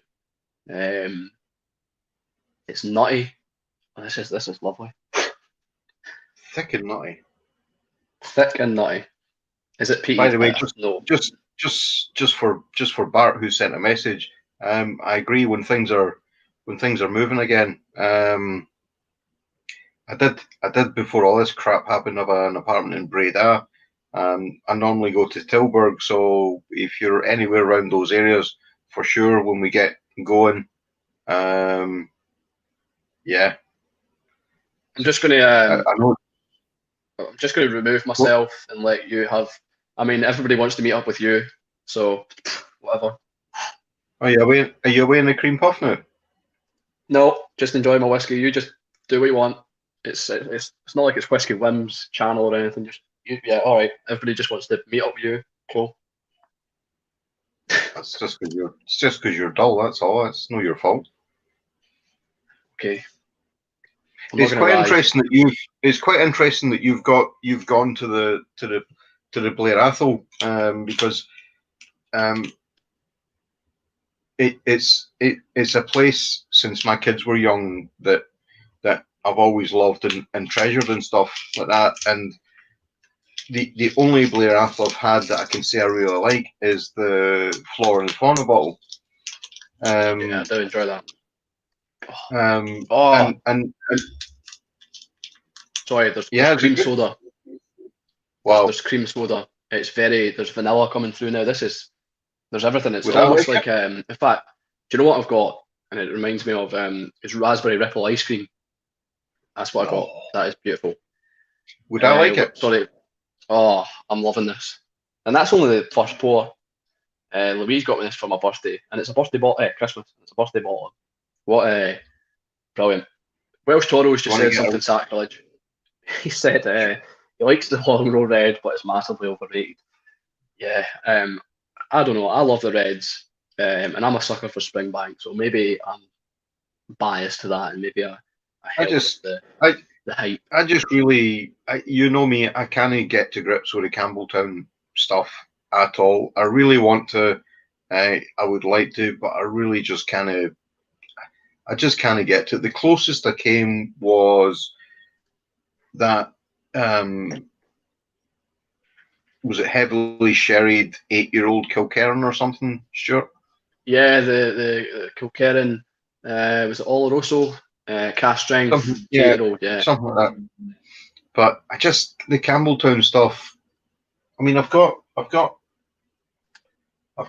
I was going to open. I've got like a 2003 rum cask finish there, but it's the last area of all the whiskey regions. I just can't get my. You're no I you're can't not pick. doing with the Yeah, you're not doing with the tune. Come on, that's brilliant. no. And you've gave me quite a few of them and stuff like that, but it's just I just struggle. I think it's the funk, the sulfuricness in some of them, and the funk for you. To be honest, I think you probably like, and I'm pretty sure you had one. Was that? Sorry, I'm burping. A Hazelburn 13. Was it the Oloroso? I think you had, and I think Hazelburn would be more. It's triple distilled. The funk's not as funky. But yeah, I love the funk. I love the sulfuricness and dirtiness. But you said it's a funkyless funky ball. Yes. It's, So what about my question for that whiskey you've got there? Would I like that? I think you would. There's no funk in it. You're getting, but you don't. You're not the biggest fan of Blair Athol either. You've had a few. You've gave me one or two. There Yeah. has been a few that you've liked, but I mean, yeah, I think you'd like this. It's almost like the Long Row Red, but without the funk and the sulfuricness. But then there's more creaminess, and that raspberry ripple. I cannot get over that. It's honestly, it's like that. Do you know that cheap raspberry ripple ice cream you got? Yeah, it's not even the good stuff. It's the cheap stuff. That's what it tastes like. It's brilliant. So the one full of E numbers and all that. You're saying like it tastes like chemically No, bad. no. It's Raspberry not chemically. It's like the home brand one. It's like Farm Food's finest. I'll put a sample of the 21-year-old 2020 bottle to Stuart in with the samples for you, Stevie. See what you think. What a great man. We appreciate Tony, and I've got samples to send you. That would be awesome. Tony and I were going to meet up in Grangemouth. Not in Grangemouth. Tony and I were going to meet up in an undisclosed location for some drinks and swap some samples, but obviously what happened. Oh no, I agree it's all a bit overrated, but the Long Row Red Malbec 13 was something special to me. I think Cresimere and maybe you, Bart, gave me a sample of that, and it was beautiful. That's what started me on the Long Row Reds. But I do enjoy the 13 Cabernet Sauvignon, and the virtual festival one's amazing as well. Mark, the pot still bottlings have been pretty solid recently. 65 for that bottle was a steal. Yeah, I mean 68 bottles, 11-year-old, not sure filtered, no colouring, high ABV. Yeah, that is a steal. It's cheap. Tony's laughing. So yeah, there's a bit of chat going on. We've sparked some debate with the long rows, and you've always been honest that you've not like Campbelltown, and I think that puts you in a good light because the whiskey community, or whatever you want to call it, seem to really have a big hard on for Springbank. I couldn't think of any other word. I can't. My adjectives are away, but they do. They have a real affiliation with Springbank, and the sound of the distilleries there. I've had a bottle sitting for, I think where it is. So I think you've got this. Cresimere's saying give the Tawny Port Glen Scotia 14. I think you might have, or was it the rum one you got? But both them are. I'll tell you what. I was tempted by the Glen Scotia 14, and then for some reason I didn't buy it, and yeah, it was just one of these things. But the one I've got is I've got the The rum one, the 2007 Yeah, vintage, 2003. this is the rum one. Cask strength was bottled at 51.3. I've never opened. Oh, this is I've got this Springbank here, and I've always kept it because it's got my name and a date on it. We got invited down by the guy Mitchell, and that was June 2004. So it's 16 years ago. That's when I was down at those tasting rooms, and they actually specially labelled a bottle for us that we got straight for a cask. And I've never. I think it's only 10 years old. It's in there, but I've never opened it because they put our name and stuff like that on it. But no, I've had. I think I gave you the Kilkerran 8 bourbon, and you didn't like that. I just struggle with it. I don't know what it is. So it's kind of like there's some other ones I struggle with. I struggle with let me think. I struggle with what's Kilcolman. yeah, Kilcolman's a hit and a miss sometimes for me. And when I say I struggle with it, I've never gave it a chance in years because I struggle with it initially. I see loads of interesting sound stuff that comes out of there, but I avoid it. I'm no fond of the Port Charlotte stuff that comes out of Brew Clarig for some reason. Yeah, but I like that. a Brew Clarig. It's interesting. There's just a few things you try and it just doesn't do it for you for whatever reason. So Bart's saying, tell us a story about Blair Athol. How did you become so attached to them? So as Stevie touched on earlier, him and his family, and obviously I'm dating, going out with, in a relationship with his daughter. Dating. So Stephen, dating. Yeah, dating. How you classify it, is it? I don't know what you class. We're in love. We have a house together. Just doing more than that. Right. Yes. We're making love and having good. Oh, hey, whoa. Anyway, so Stevie and his daughter and son have a real affiliation with Blair Athol and Pitlochry and the Blair Athol Caravan Castle and that, and it holds a lot of sentimental value to them. And I've been, I wouldn't say dragged along. Initially, I was dragged along to these events, to these holidays. Dragged to the wrong word. I was lovingly welcomed along to these family holidays, and I grew up on this for Blair Athol and for the area. And then obviously when I got into whiskey, Louise, Stevie's daughter, always said my dad needs to get into Blair Athol whiskey because he loves the place so much. So I thought I'd give Blair Athol a try. I'd had the Flora and Fauna by complete luck. One of my best friends from growing up, Stephen, unfortunately, it was lucky for me, not lucky for his family, but unfortunately his uncle died, and his uncle had a collection of whiskey, and the Flora and Fauna was given to me. A quarter of it was out the bottle, and it was given to me to try. So I had the Flora and Fauna, and I fell in love with it straight away for some reason. The Blair Athol, just really enjoyed it. And then after that, I tried more Blair Athols. There have been some that I haven't liked, but the majority of them, for some reason, I really love the flavour. I love the real nuttiness that comes with it, the orchard fruits. I sometimes get a little bit of funk on them. I don't know, there's something about Blair Athol. I think it's a beautiful distillery. All the red ivy on the distillery walls and things. So there's a bit of sentiment there as well. But yeah, of all the Blair Athols I've tried, there's only been maybe one or two that I haven't liked. So it's been a real love affair with Blair Athol. So yeah, that's my story about Blair Athol, and I hope I did not bore you. No. Radek has to go. Sorry, Radek, and I hope you heard that story. Right. I am going to go for a wee scallywag. It's a Douglas Lane bottling. Some of you guys will know them. Scallywag is a blend of, I think, 4 Speysides. They have Timorous Beastie, which is a blend of 4 Highlands. They have Rock Island, which is a blend of 4 islands or something like that. And I used to turn my nose up at,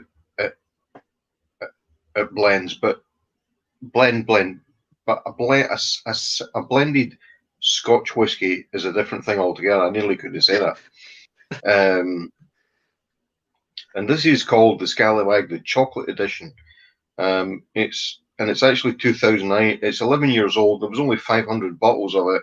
It's bottled at 48%, and the notes are notes of creamy chocolate, icing, juicy dates, and rich red fruits.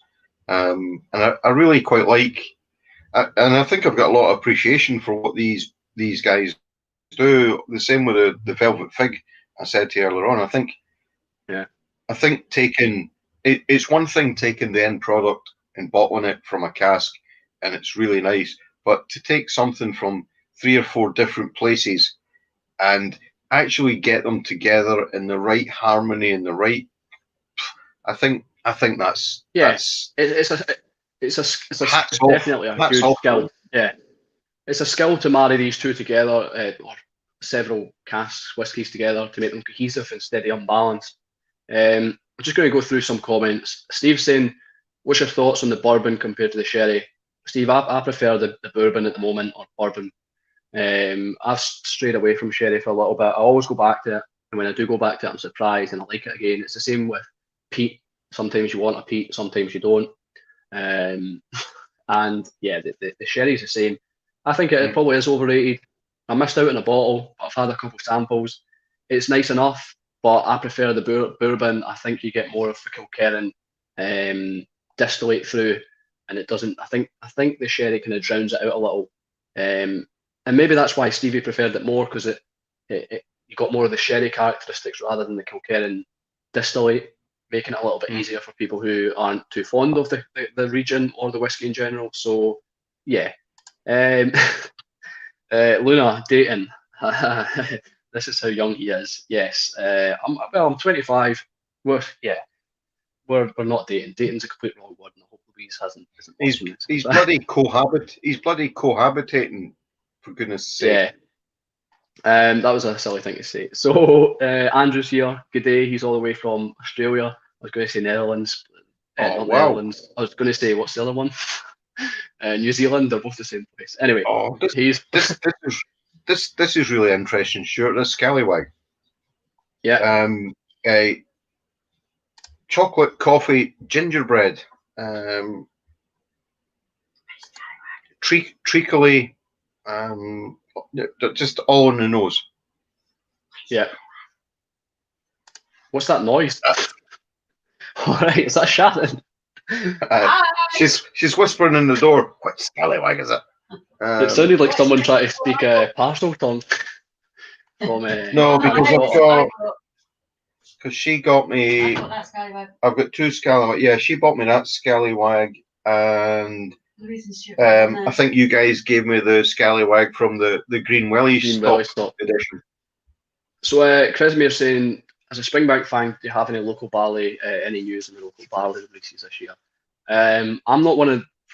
I don't really have that type of insight, unfortunately. I'm not as much of a nerd as other whiskey YouTubers, and I probably should be, and more into it in that sense. But I don't, unfortunately, have any news. I think I might be wrong, but I'm sure I've heard that it's another 16-year-old, but whether that's true or not. You had a couple of local barley ones, though. Yeah, I had a 10-year-old. It's fantastic, loved it. And I've got a 9-year-old unopened. Sorry, I just want to get through some comments. Not in the slightest did you bother. It's a great story. It's why I love this stuff. It is definitely sentimental. It's a great thing. Let's see what else we have. So Mark's saying, is that the chocolate edition of Scallywag? Because that is lovely stuff. And it is. It is the chocolate edition. Yes, it is. It's unusual because it's 2009 vintage. But it's a chocolate edition, and it just smells amazing in the glass. There's Luca, Stevie Tog. Oh, this is the 3 ships. Back to the there's Bart. sacrilege again about Springbank, overrated whiskey. The local barley for sure is overrated. I'm not going to lie. I love the 10-year-old, but what did I buy it for? I think I bought it for like 96 or something. Was it worth it? I enjoyed it enough to say it was worth it, but you're right, it is overrated. It's like not a marketing gimmick, but they can definitely get by on the fact that it's local barley, so they can say that everything's done from Springbank. It's a lovely concept, but yeah, I think you're right. Tony, 2021 local barley is a 10-year-old and 100% sherry. Jesus. Yeah, I thought it was a 16-year-old because they'd already brought one out, but it's a 10-year-old. You're right. Because it was a 10-year-old last year as well. 100% sherry, that's going to be a hard one to get. Definitely a hard one to get hands on. Welsh Toro sipping a Port Charlotte 10-year-old for £45, 50% ABV, which is a bloody good option. Too right. I'm Full just roaster trying sherry, to have a to look be precise. Yeah, Tony, I think I prefer all roaster sherry to PX. I think PX can be quite sickly and sometimes too sickly. Welsh Stevie's just a way to see which Port Charlotte I was he's got. yeah, it's a heavily peated one in a bronze tin, and yeah, I struggle with the Port Charlotte. Don't know why. Yeah. This three ships, sorry, it's all pencil shavings. Really? Oh yeah, there's a little bit of creaminess now. It's definitely opened it up. It's opened it up so much more. Tony, I'm not even going to show that comment, and hopefully no one sees it. So yeah, give me a shout. Yeah, it's opened up more. I think it's better with time. The more air's got into it, it's pencil shavings. It's got a bit more of an oomph to it, a bit more depth, I feel. Maybe it's because I had the Blair Athol before it, but yeah. You're not encouraging my old man to open his because I got him one as well. No, it's pencil shavings. It's sweet vanilla. Maybe some toffee palette.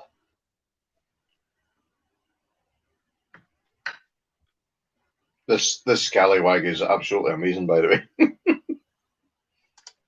It's right up my flavour. It's right up my flavour profile.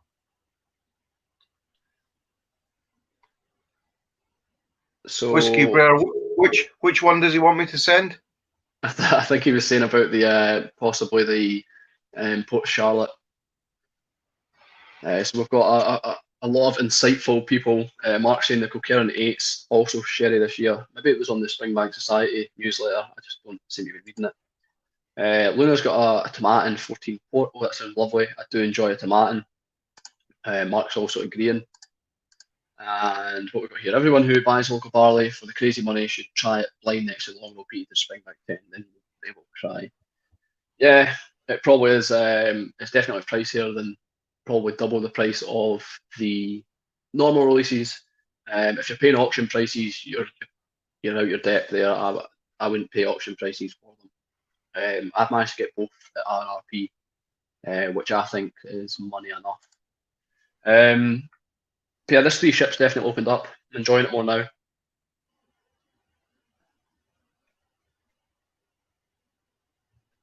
Is that still the Scallywag? It's just that is.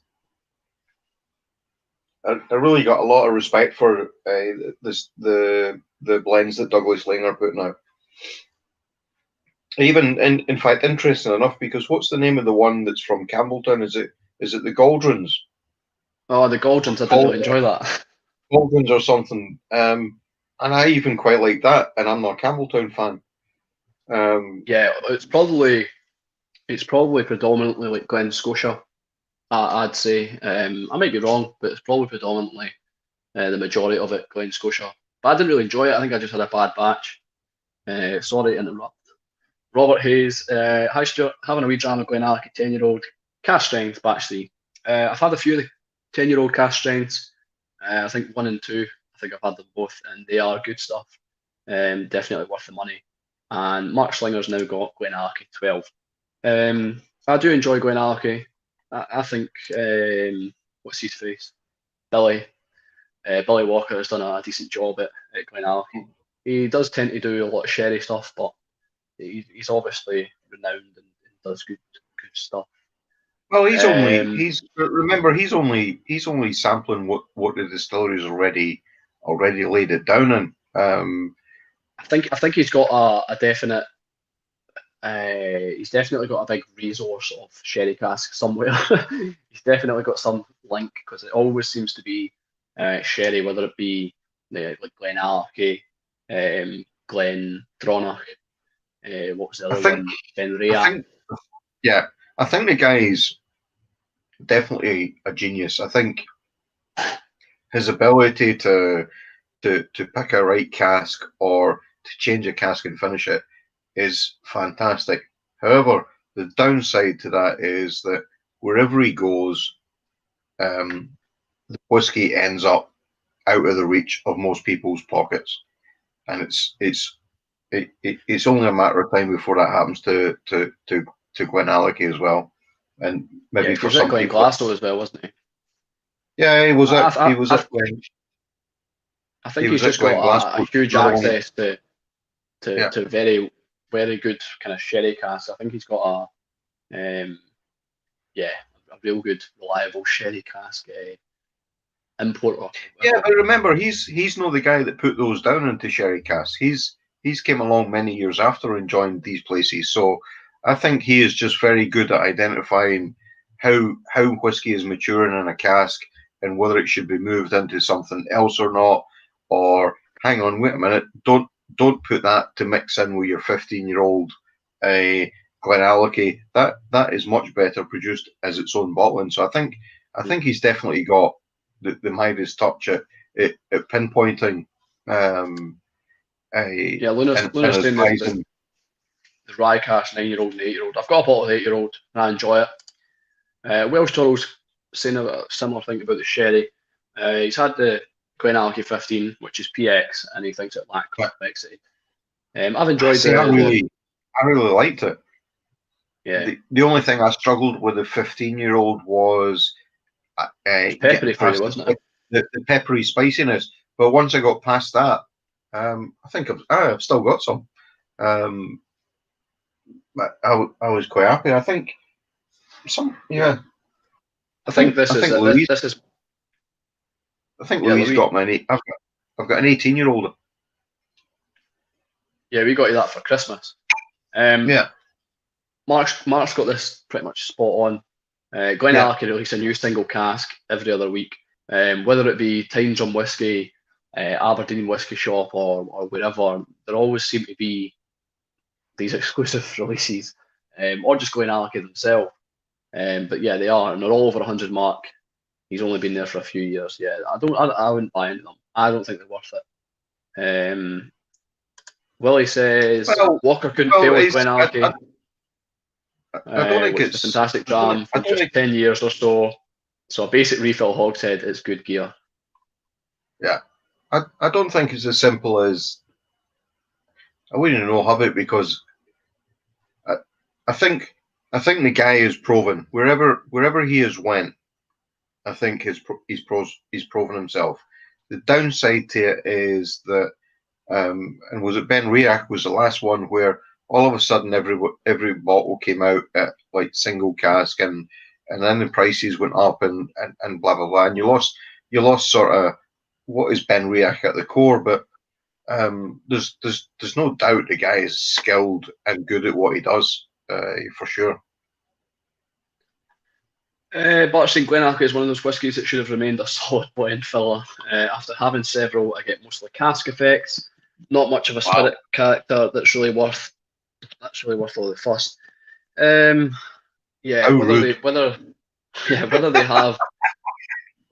there's a defining characteristic of Glenallachie of the ones I've had, I can see what you're saying in a sense. Lol, that's why I love our community. We don't have to agree.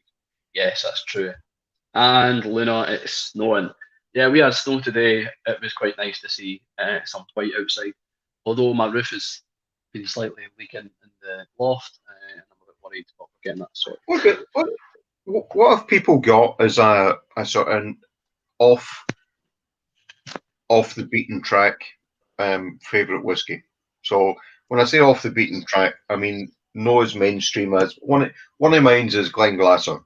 It's no a whiskey that absolutely everybody knows about, but I love the stuff that comes out of there.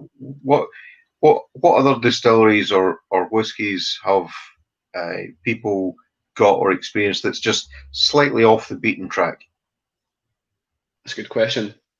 Just before it, Tony, who just knows someone, we'll say, he's told me some stories about Billy Walker that changed my mind on him. Horror stories, he means. So, Walker is a legend, there's no doubt about it, but he knows his market well and he plays it to his strengths. Yeah, definitely. Finish it in sherry.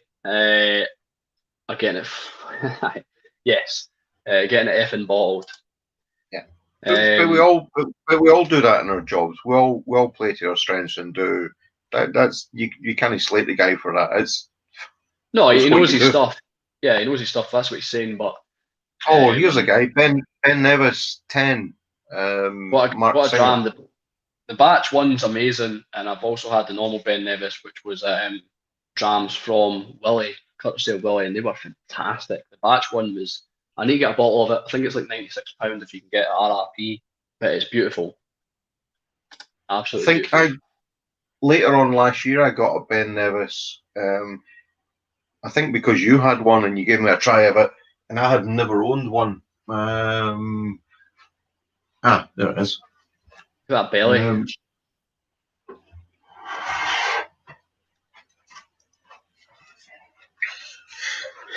I've not opened it yet, but I did get a Duncan Taylor, a 11-year-old Ben Nevis. So I've yet to.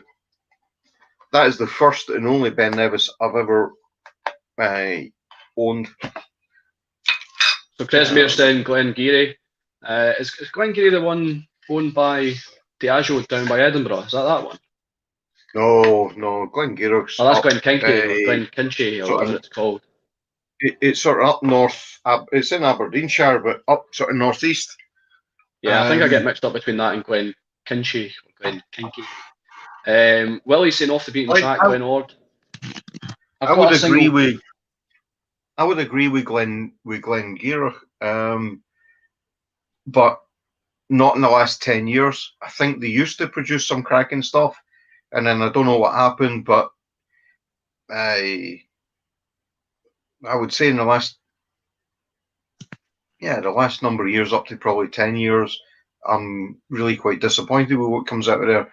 And there used to be some really good stuff came out of there. I think it changed hands or something like that, but I don't know.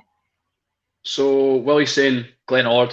I've only experienced one Glen Ord. It's not a singleton. It was the single cask. It was bottled for Somerton Whisky Club, and it was a 5-year-old. And to be honest, I thought I'd like it more being young. I don't think it's cask strength. I think it's chill filtered. But I thought I'd like it more being young and getting a bit more of the spirit through. But I did not enjoy it at all. So I've almost decided I don't want to go near Glen Ord.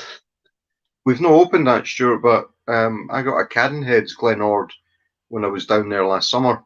A 13-year-old one.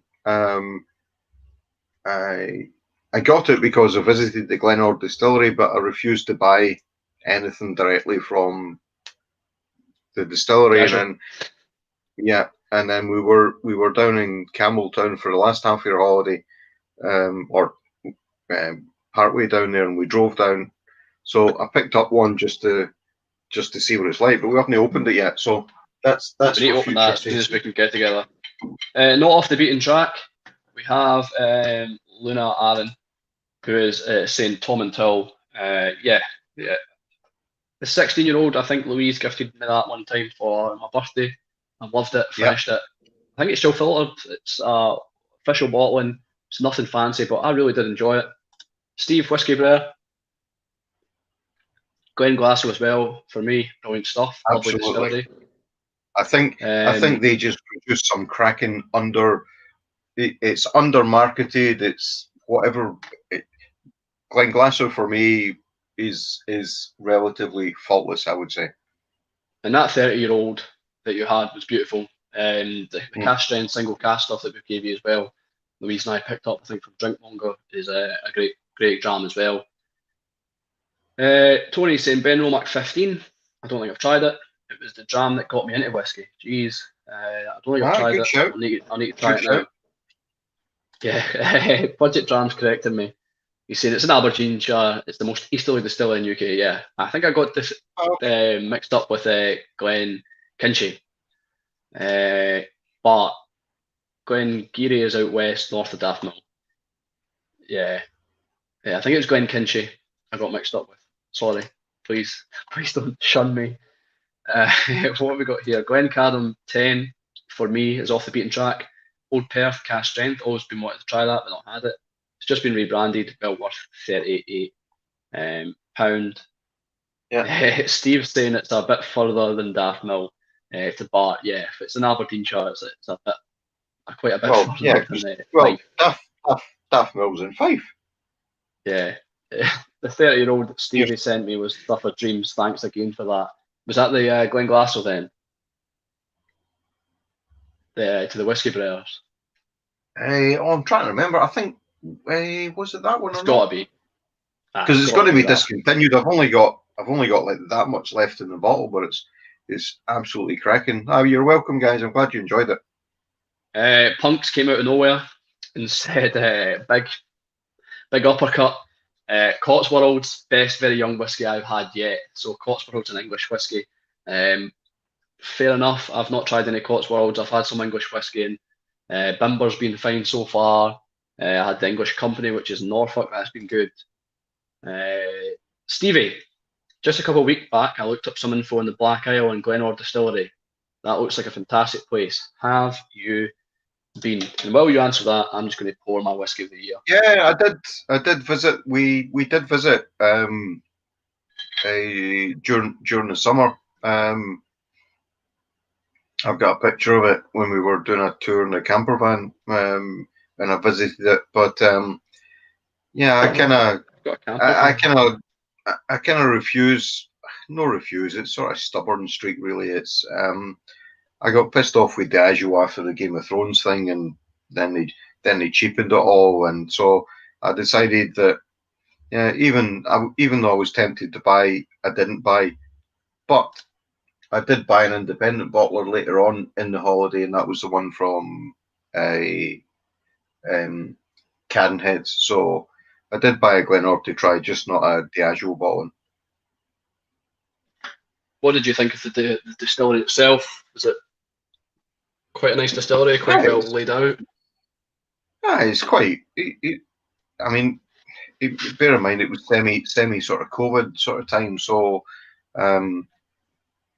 I think most whiskey distilleries in Scotland are in quite romantic and cool places. The one that always strikes me has been a relatively ugly one is Tormore. It just looks terrible. Good whiskey from Tormore.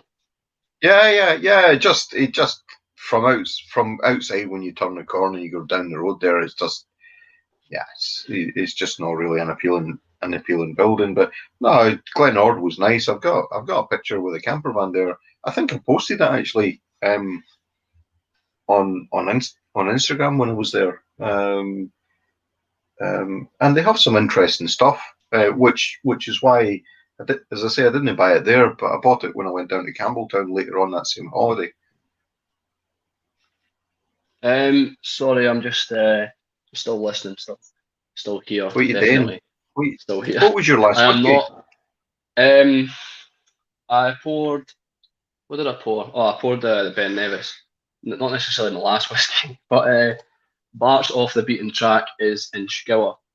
And Mark's saying he's got a more in Skilla then. So yeah, fill your boots, Mark. There you go. Someone else asking what that lovely Balboa is.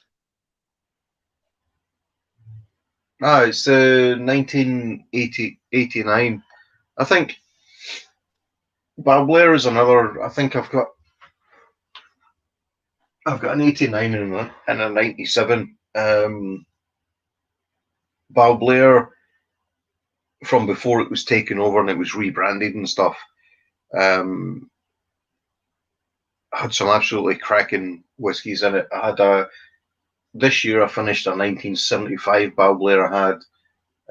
There's a 1990, I think it is, that is just simply stunning. So my aim was, well, there was a couple of things I was trying to achieve. I decided to try and fill the decades in my whiskey collection. So I decided this year, well, late this year, to try and my aim is to fill in the 80s, the 90s, and the noughties. And in those decades, the older Balblair stuff, if you can get a hold of it, in a chronological order from 88 to 2009 or whatever. Yeah, I was just my idea was I would try to get from like 1980 to 1990, and then from 1990 to 2000 and 2000 to 2010, just so that I had because you buy whiskey and stuff like that, but I was trying to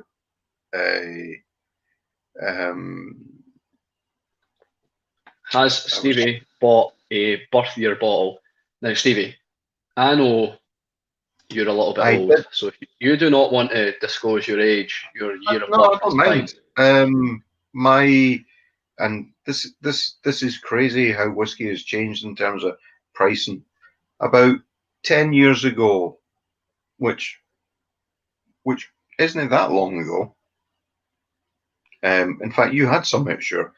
My wife bought me a 1969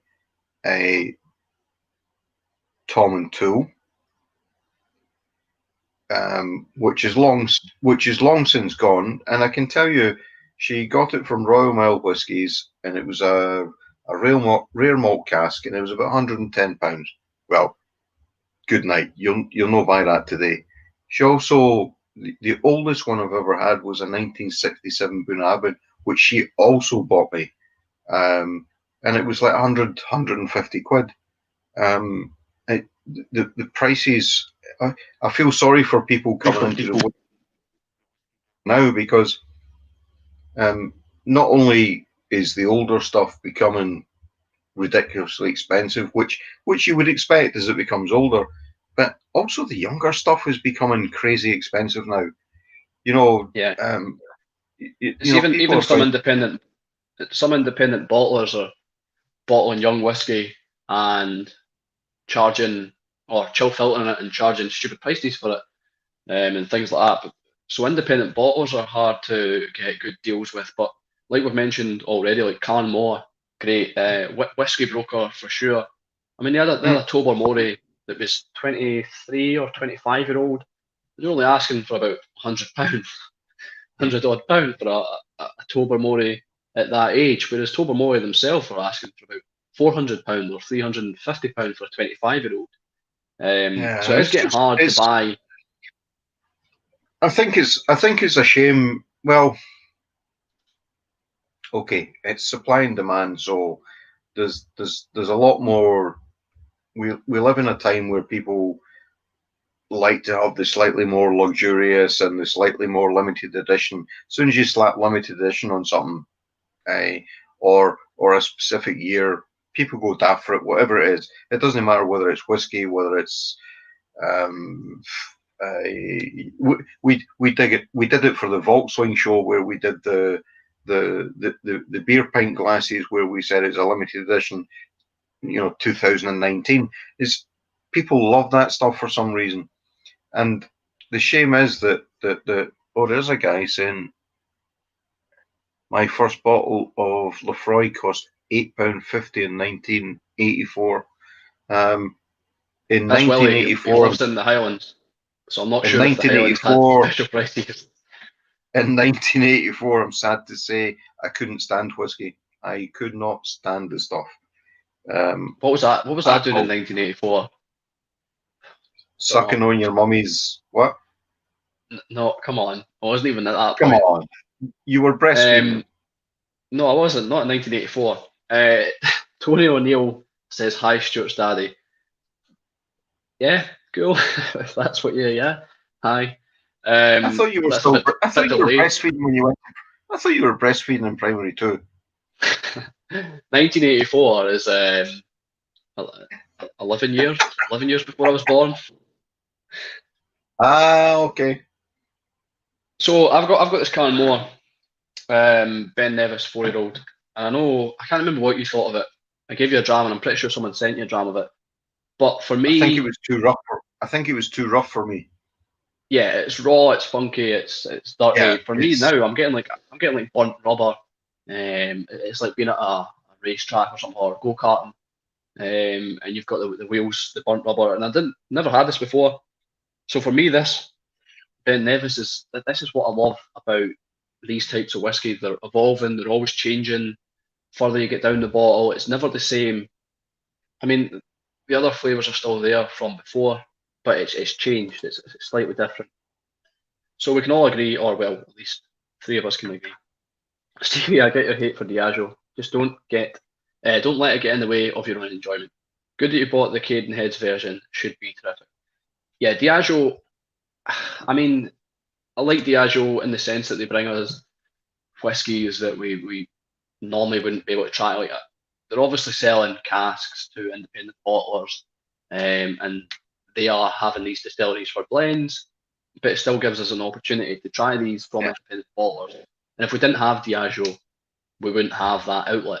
However, like you Well, said, I their think. marketing and some of the things they Well, try to sell and some of the things they try to do, I it think. can be a I bit think annoying. what that guy said there is spot on because Diageo is simply the machine behind the distillery.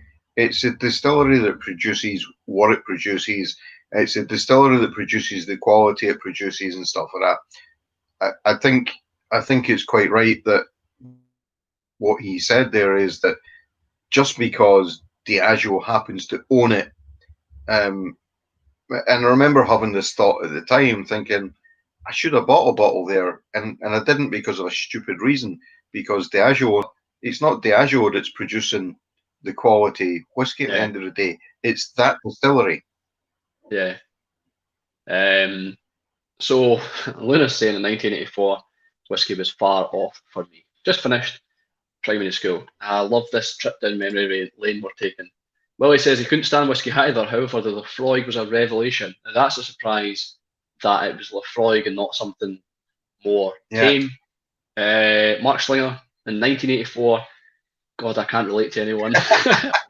A pint was 45p and he's local. It's Luna says, interesting. The guy that's really liked every Ben Nevis she's tried so far. yeah, I mean, maybe I was that's just seeing the why. guy that's on you go. Sorry, maybe that's why Oh, all right. Nika bought over Ben Nevis, and maybe that's why Nika takes a lot of Ben Nevis malt to Japan to blend in their whiskies. Japan. Maybe they've seen the potential, and they enjoy Ben Nevis too, and that's why. There we go. Right, Yeah, see what you want. I think it's a shame. Well, this isn't what I was going to say, but I do think it's a shame when somebody like that takes something over and, um, like Ben Nevis, like Manor Moore, you rarely get to see it other than from independent bottlers, and look at what a fantastic product it is. Cheers, Neil. Um, Yeah, what was I I know going what to you're say? saying. The independent bottlers obviously give you an outlet to these distilleries, a better option in a sense, because it's not just blending fodder like see like what do they have? Blair Athol, which goes to bells and things like that.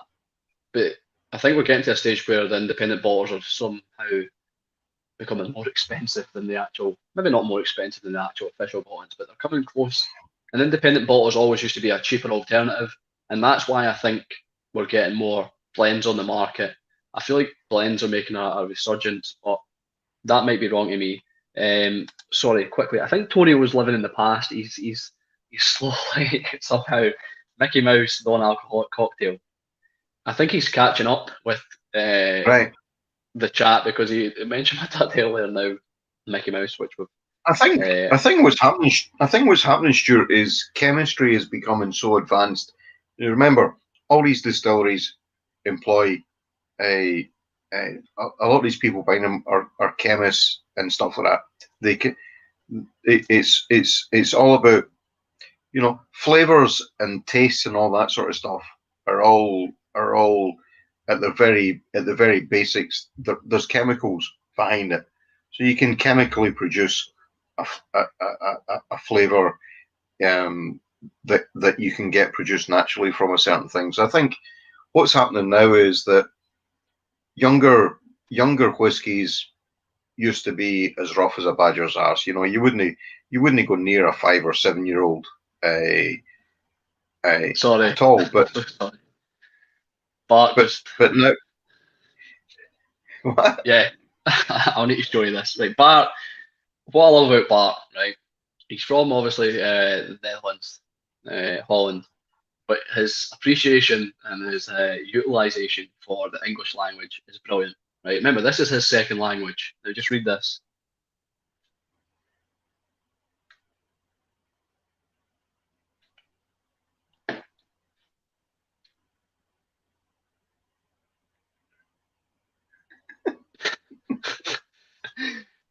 I think it's brilliant. My friends introduced me to Inchgower as Inchgrower. The next day I checked, but it didn't work. Hey, where about in the Netherlands is Bart from? Bart, tell us where you're from. I think he lives in Amsterdam. I think he's got a flat in Amsterdam. Okay. Not trying to tell anybody where everybody lives. No, I was just saying roughly. 1984 fun fact: such a far grape harvest that it is very rare year with no champagne being bottled. There you go. So Steve is 27. Well, that's good because I'm close to your age, Steve. Yeah, I think blends are coming back. I don't know if that's right. I don't know what I'm saying. There's 23 people watching. I hope it's felt like a pub. I hope it's been good. Are we going here or are we having one more for the road? Because we always have one more for the road.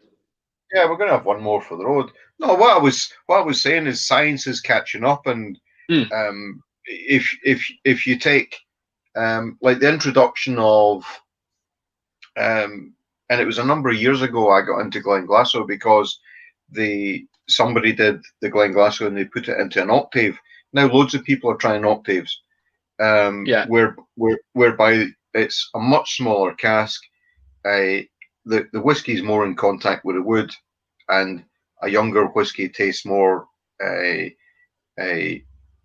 mature if it's in a much smaller cask. And I think science is catching up, whereby the younger stuff, they can make some incredible stuff from it. The problem is it's driving the prices of the younger stuff up, and my fear is that whiskey then becomes the snob or the rich man's drink or whatever, and I think that would be a disaster for the industry longer term. Luna's just saying how many regulations exactly does Diageo, this was previous distillery, actually have compared with independent distilleries. So obviously, like, Diageo is a huge conglomerate company and they have to stick to some sort of quota and regulations, but I don't know exactly what they have, whether they have to chill filter a certain amount so that they produce so much. But I think I'm almost certain Diageo's biggest seller is Johnny Walker. So most blend is going to go to Johnny Walker, and that's just what's going to happen. What I was going to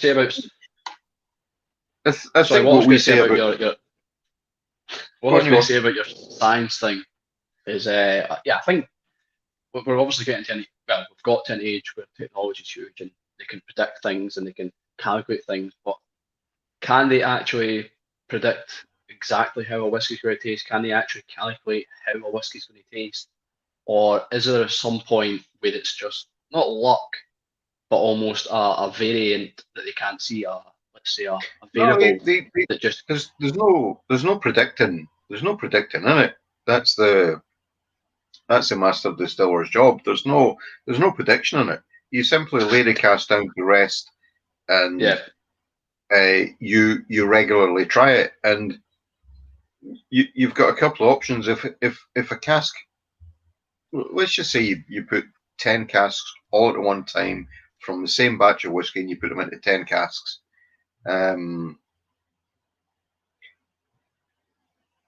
none of those 10 casks will turn out exactly the same.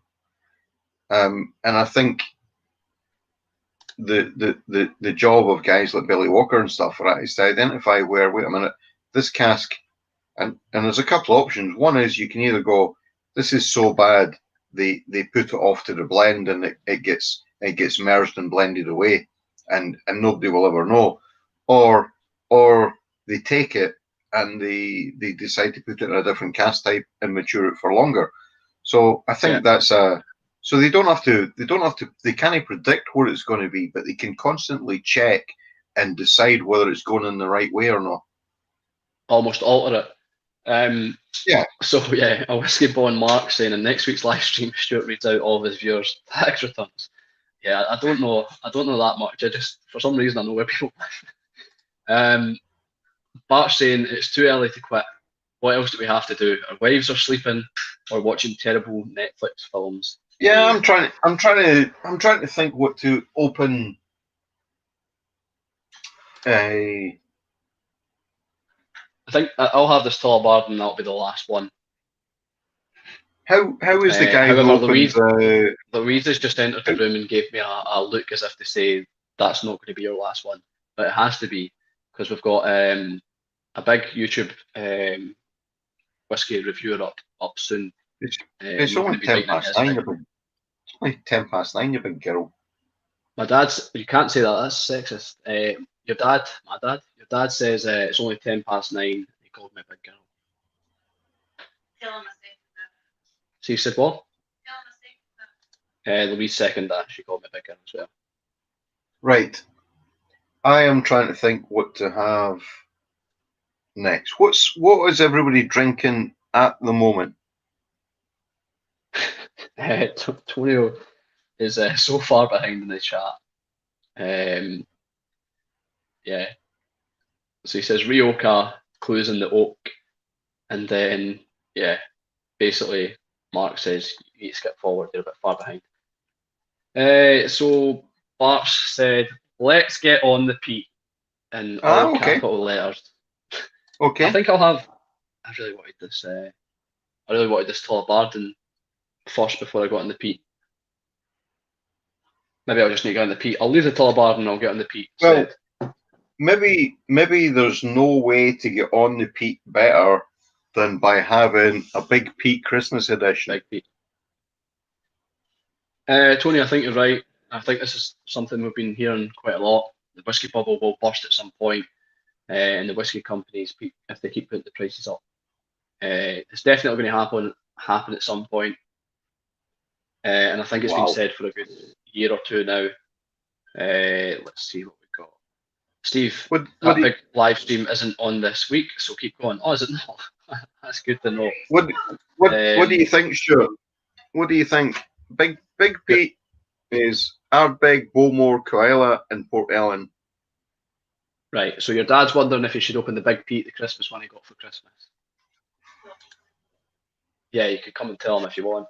Luna Allen saying Tom and Till, 15-year-old. Mark's got the Aaron. Sorry, Mark's got the Aaron 14-year-old in his glass. Bart says Springbank 10, time for a stinker. For want a stinker, I might go for the Lechek 11-year-old. That's a bit of a stinky dram to go after this lovely Ben Nevis. And Luna is saying Whiskey Bond, Whiskey wins. Roy is taking a break, so no heavy nights on. So that's good then. So what was the end result of that? The end result was we're going for Pete, and Louise says you should pick the Big Pete. Okay. Here we go. Courtesy of my beautiful daughter, and I suppose Whims had a part to play in it, but let's just play down his role in it and say it was all about Louise. Limited edition cast strength. I've went for a clean bottle, a clean glass on this. Can you hear that? What'd you say? Again? You ready? Just screen it. Sound effects, drum roll. Oh, listen to that sound effect. Right, so Wow, we've got. it's almost clear like white wine. So Tony's having a Lechec 10, which is nice and dirty. Bart's saying yes, Lechec. And Whisky Bond, which is Mark, is saying a loch in baby. So he's saying lock-in. So we're going to 7 in the morning. That's what I know about lock-ins. They go all the way to the Oh, morning. that's interesting, Stuart. That's like the nose on this. It's like cream and smoke and rubber. If that it probably doesn't make any sense, but that is No, that sounds good. Cream, smoke, and rubber is what you're getting from rubber, Big Pete. rubber. And that's got some Port Ellen in it, which is obviously a silent distillery going to be reopened soon. But that's Yeah, quite interesting. I was tempted to buy the Johnny Walker Ghosted Reserve, Oh yeah, that's which got Port Ellen in it as well. Hasn't it? which had Port Ellen at its base. I was really tempted to so much so that actually I'm going to open that Johnny Walker White Walker nonsense that I got, Yeah. because I think we turn our nose up at Johnny Walker, but actually I think they've obviously got something right. So I decided I'm going to open that bottle and see what it's like. Yeah. You have to But I freeze it was first. really, eh? You have to freeze it first. It's better frozen. I'll just stick it out the fucking window. Aye. It's Bart's saying -2 at the window. I have a filthy 2020 dram somewhere, which he sent me. Only thing about that, Bart, is I want to try and spend some time with it to guess what it is, rather than just having it on the end of something. And Bart says, I can go through life with cream, smoke, and rubber.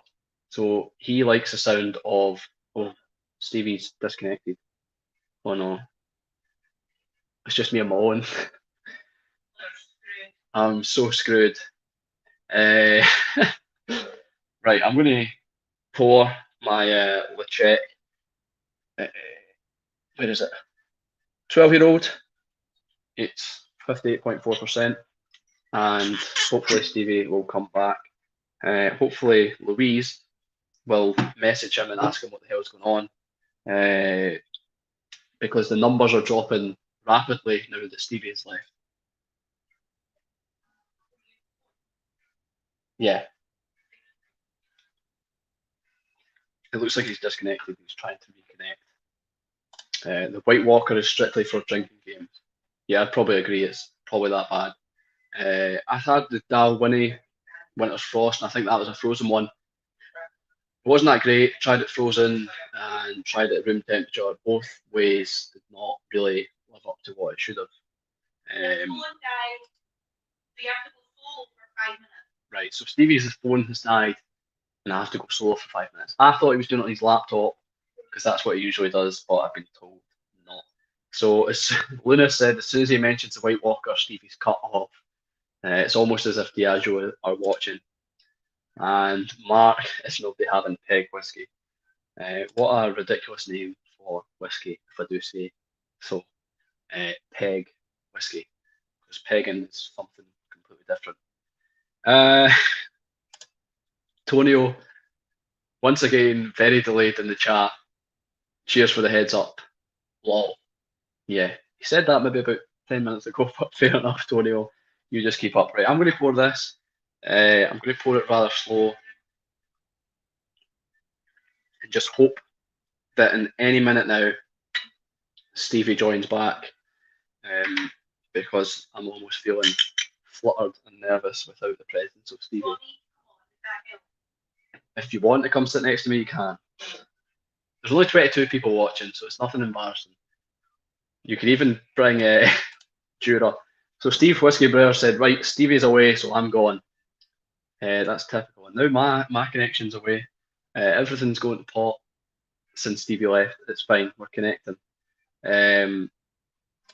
So, well, if you're going Big Pete and I make pour a Buna Moine. Is Moine, is that a bourbon cask? Let us know how that is. I've not tried it. It sounds intriguing. Pretty sure Moine is bourbon. I might be wrong, but I'm guessing is that quite peated? I thought Buna were usually less peated than the other ales. So yeah, let's have this the check.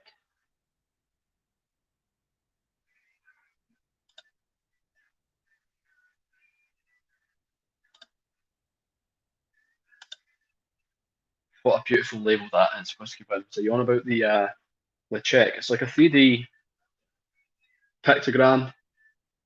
I think it's pretty cool. It should move, whether it actually moves or not. It's just kind of stuck on there. Punk said, I'm going for a smoke until Stevie gets his shit together. Yeah, it seems everybody's a fan of Stevie and not a fan of me. Maybe we should just give Stevie the YouTube channel and I should just sit out of it. You're more like the boring, knowledgeable side, and Dad's like the fun, goofy side. So Louise is saying I'm the more boring, knowledgeable side. Kind of dull, but Dull. factual. Dull but what? Factual. Dull but factual. And Dad's like the fun, goofer side. And her dad's the fun goofer side. But together you work. Bart says, bring in the missus, exclamation mark.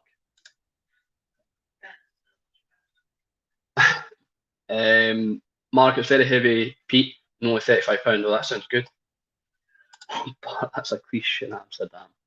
Yeah, I don't think you can say that in Amsterdam or some places. But I'll get a sample of this. I'm sure you'd love it. It's right up your street. Very, very dirty, very funky. Willie, peated Buna is interesting stuff. My favourite jam of 2020 was a peated Buna. Which one was that? Willie, I had the Buna Kurak, I think it's called. I think Stevie got me that for Christmas last year, and it was a beautiful whiskey. Willie's also saying dull but factual. That'll stick. Thanks, Willie. I don't think I'm. You're like the one that reads all the stuff, where Dad's more fun. All right. I don't think I'm even that factual, so I've got nothing going for me. I'm both dull and non-factual. You're not dull. No, my girlfriend's called me dull. It's just Dad's more free going.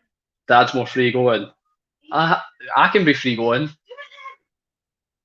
Well, your dad had his bloody socks out on the live stream, showing everybody's socks. I can be a free spirit. I am free. Look how free I am. You're sitting rigid like you're in a class. I'm sitting very rigid. This is tense. Chris Brown says, hey Stuart, sorry I'm late, just got the kids to bed, having a tomatin 13-year-old. Well, Chris, I'm sorry, but this is going to be exactly like dealing with kids because I am a kid and I'm trying to be fun and cool and hip because my missus says that I am not laid back enough. Only on that. Mark says, bring your missus in, hashtag more women in whiskey.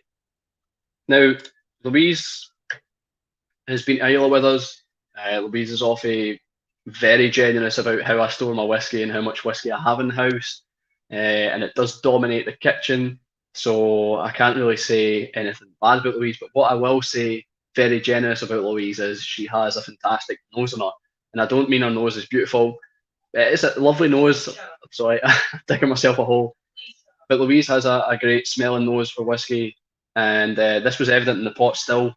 We were trying some whiskey, and the owner of the pot still actually said that women have a better nose than men for smelling whiskey. And Louise does have a really good nose for whiskey. So Tonio says, not dull, maybe a dark cloud log. Jesus, look what you've started. Thank you. Dad, your dad's still not back. Bart says, thanks, Dewey. That dram I tried to hunt down, but only went second market here. Yeah, I got it off the auction, but I got it quite cheap. I'll definitely get a dram to you. Just remind me. Bart's saying, oh God, I love this back and forth with your girl. Missy Swim will have to take Stevie's place for now. Not a Missy Swim, Steve yet. Bart says, you guys clearly have a solid bond. And then Mark Slinger's asking, how many bottles do I have? So, was it 136? I think it was 39, was it? Oh, it was 139. So, so I went up the loft and I brought some stuff down because the loft was actually leaking a little and it's quite cold up there, so it's probably not the best place to store whiskey. Counted what I had up there, counted what I have on my whiskey shelf all around the dining room, and then also what I've got in my barrel. And we counted 120, 139 bottles. Yeah. 139 bottles. So that's how many whiskies I've got. It's not, it's a lot. It is a lot, to be fair. And my girlfriend only has 5 vodka. No, she has way more than 5 vodka. You go them through a lot quicker than I do. You go them through it. It's less percentage. I'll never save your Right, fine. So that's how many bottles I've got. Some people have like ridiculous amounts, like 500 and that, but yeah, I have a modest. I don't even think it's modest. It's too much. 139 bottles of whiskey. How many bottles do you guys have? And Bart is agreeing. It isn't crazy how well developed women's nose is for smelling. My wife always gets so much more. Yes. Louise always gets way more than I do.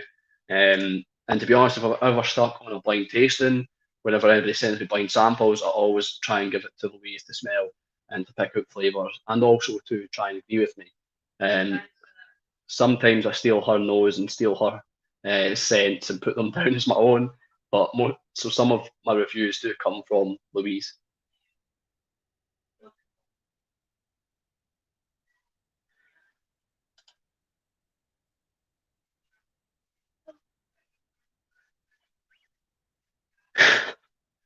Mark, Whiskey Bond says, my missus can smell the price. What is that all about?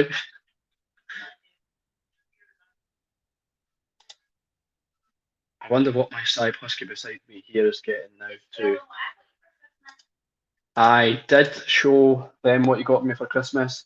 I know I showed them the big one, and I opened the Blair Athol pot still. Beautiful whiskey.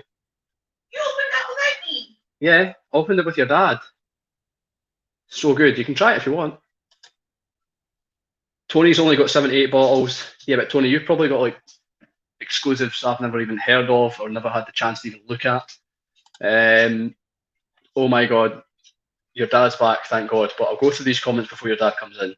Need to shoot off. It's working early tomorrow, but I'll definitely catch the rest on reply. You've also had a bit much to drink, Steve. It's replay, but whatever. Thanks for joining us. And yeah, I don't know how much longer it's going to go on for. Tonio, you've only got 8. Nothing wrong with that. Chris Brown, 85. Try to bring that number down. I tried that last year. It didn't work. I ended up buying more. Robert has got 35 bottles. That's great. It's a lot of whiskey to choose from. Good selection. Mark started just over 2 years ago and he's got 220 bottles, but he doesn't work now, so it's only going to go down. Well, at least you've got those bottles until you can find work or find more work. Unless you're retired, then enjoy it. Definitely enjoy it. Antonio, unopened, and 5 of them are big. Yeah. So we're going to bring Stevie back in. Everybody give him a warm welcome again. And hopefully, yeah, thank God my Louise did, my girlfriend did not use the F word. And hopefully I can go to the toilet now and Stevie can take over. Hello. Oh, Oh, it's you. hello. It's me, and strangely enough, it's also you. Your twin was here ago about 20 minutes ago. It's me, and it's you, and it's you, and it's him. I got no warning. My laptop just closed right down. So yeah, if you need to go for refreshment breaks or whatever, on you Just go. going to go and siphon the. The only thing is, when you put a screen like this, I can't see anybody's comments. So what am I enjoying?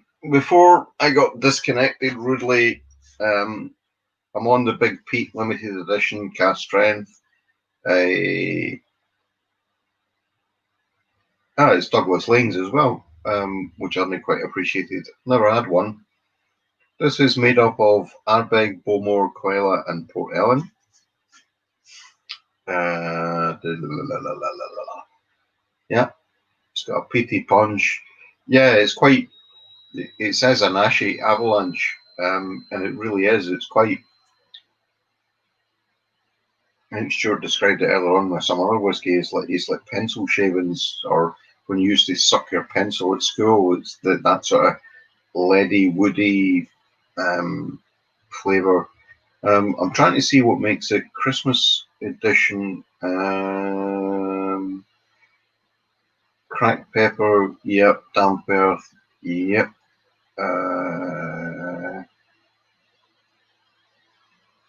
Yeah, I'm not sure what actually makes it a Christmas edition. Because normally when people bring Christmas editions out, they're very sherry influenced or rich and fruity and stuff like that. But no, this is something else, and it's almost clear like white wine. But again, and it's amazing. I used to turn my nose up at stuff like that. It's amazing how.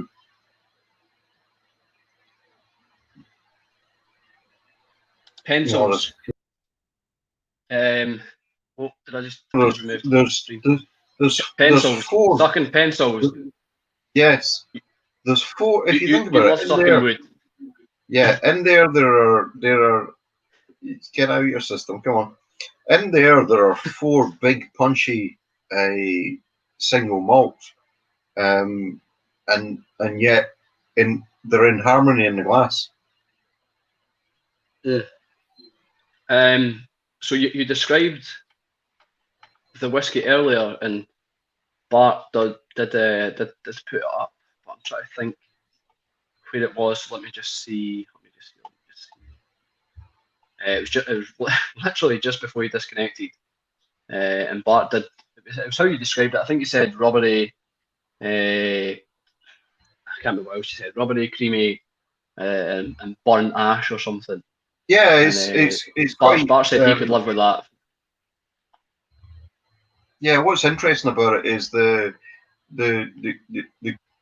creaminess and the texture make it quite palatable. I don't know if this was referring to my whiskey or not, but that's what Bart said. I can go through life with cream, smoke, and rubber.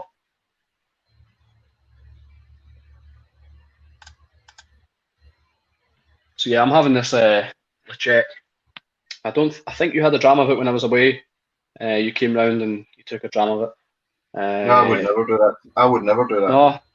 No, you just came round to my house and took a dram of my whiskey. Well, like you've never done that to him. Shh. No, but this is quite, and it's nice when you find a malt like this where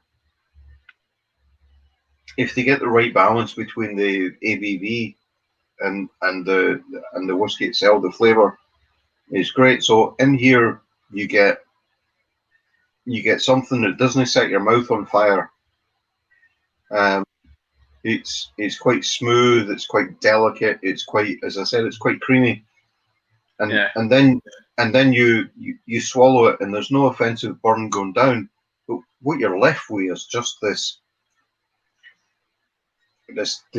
flavor in your mouth, which is just, yeah, it's just intense. It's and it's strange for me. Ileys were I never used to like whiskey, and Ileys were definitely the last whiskies for me to adjust to.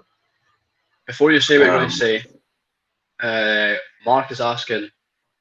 Oh, oops. Mark is asking, what is your favourite Islay distillery? And I think I know what it is. I think, without a doubt, it's probably Ardbeg, because I've got like about 11 bottles of the stuff. I think Ardbeg is, for me, it's all about the sentiment, and that's what whiskey is. Yeah, like, Ardbeg's a sentimental place for me. Yeah, we've stayed a couple of times, 2 or 3 times now, at the Seaview Cottage at the Ardbeg Distillery, where your back garden's the Atlantic Ocean, and the Irish Sea.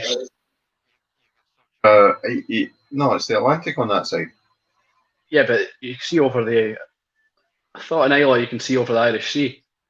Other side. All right. I'm Anyway, sure doesn't we matter. were looking over the Irish Sea. Anyway, there's fucking loads of water out there, right? And that's in your back garden. And the people are so welcoming there. Like you're there half an hour, and you feel like you've known the people forever. So we stayed there 2 or 3 times, and it's just such a If romantic place to go. yeah, It's I romantic, remember the romantic and magical. yeah I remember It's the first Islay. time I went there and thinking I just switched. I have trouble switching off from work and stuff like that, and I just switched off to everything. It was just If heaven. you The weather's no guaranteed, but it was perfect. And that's where my love of Ardbeg has come from. A Ardbeg, mixture of yeah, I think if you're ever on YouTube, Roy at Aquaviti has done a good video on Islay. It is a magical place. Like everybody's so welcoming. They don't look at you as if why you're here. They're always smiling, always waving at you.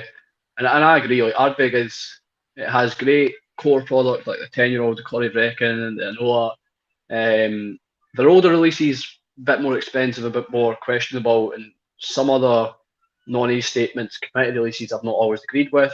I did really love the Kelpie, um, but their marketing can be a bit weird for me sometimes, and that might just be me. hang on. Uh, If you're gonna start disrespecting Ardbeg, you should just go offline because I'm not having it. so Luna's asking what's the cottage called again? So it's called Seaside View. It's Seaview Cottage, and the amazing thing is when the distillery is finished at night, you're in the grounds of the distillery, right next to it. Closed in. And when it closes at night, everybody's gone, Yeah. and you're there. And you can just go in and steal any whiskey you want. The back of the house looks out over the warehouses and stuff like that. The Yeah. front of the house looks over a garden, and then the ocean's right there, and it's just simply brilliant. It's Well, I mean, we went with the 4 of us. It'd be good to go with a group of you to bring the price down on that. But it's almost enchanted. You go there, yeah. you've got the smell of peat in the air. You're living in Ardbeg. You're literally living in a distillery. Yeah. Did it used to be You've got workers' houses or warehousemen's houses or something like that? It used to be the distillery manager's place. And what a way to make some more money on the side. So I'm just going to go through some comments. Should I open the Quinta Rubin 12 or 14 or both to compare? I'm going to say both. I didn't actually both. know that. I didn't know there was 2 Quinta Rubins. I know there is. It used to be Quinta Rubin, I'm pretty sure, 12, and then they changed it, or the other way about. So Mark saying he prefers the 12 above the 14. Willie's saying Ardbeg 10 has stayed pretty steady since it came back online 20-ish years ago. Great drummers dram. It is a brilliant dram, no denying that. I love how your pets, this is from Bart, love how your pets always harass you during recordings but never during live streams. I think the reasons they don't get in my face during live streams is because they've got Louise. Usually when I do my recordings, I'm on my own and they've got no attention. The cat's currently MIA. I think he's upstairs sleeping on my pillow, my girlfriend's pillow, Louise's pillow, and Jura's sleeping on the couch next to her. So let's just go through. Oh my god, a few more. Love the Ardbeg 10. Love Ardbeg. Had the 10-year-old, 5-year-old wee beastie. I know I'm slow making my way through the other expressions. Yeah, I don't think there's much failure in Ardbeg. Bart's having the Kilcoman. Let's know how that is, Bart. Yeah, I would like somebody to let me try what they would call a simply stunning Kilcoman. I think I avoid it now because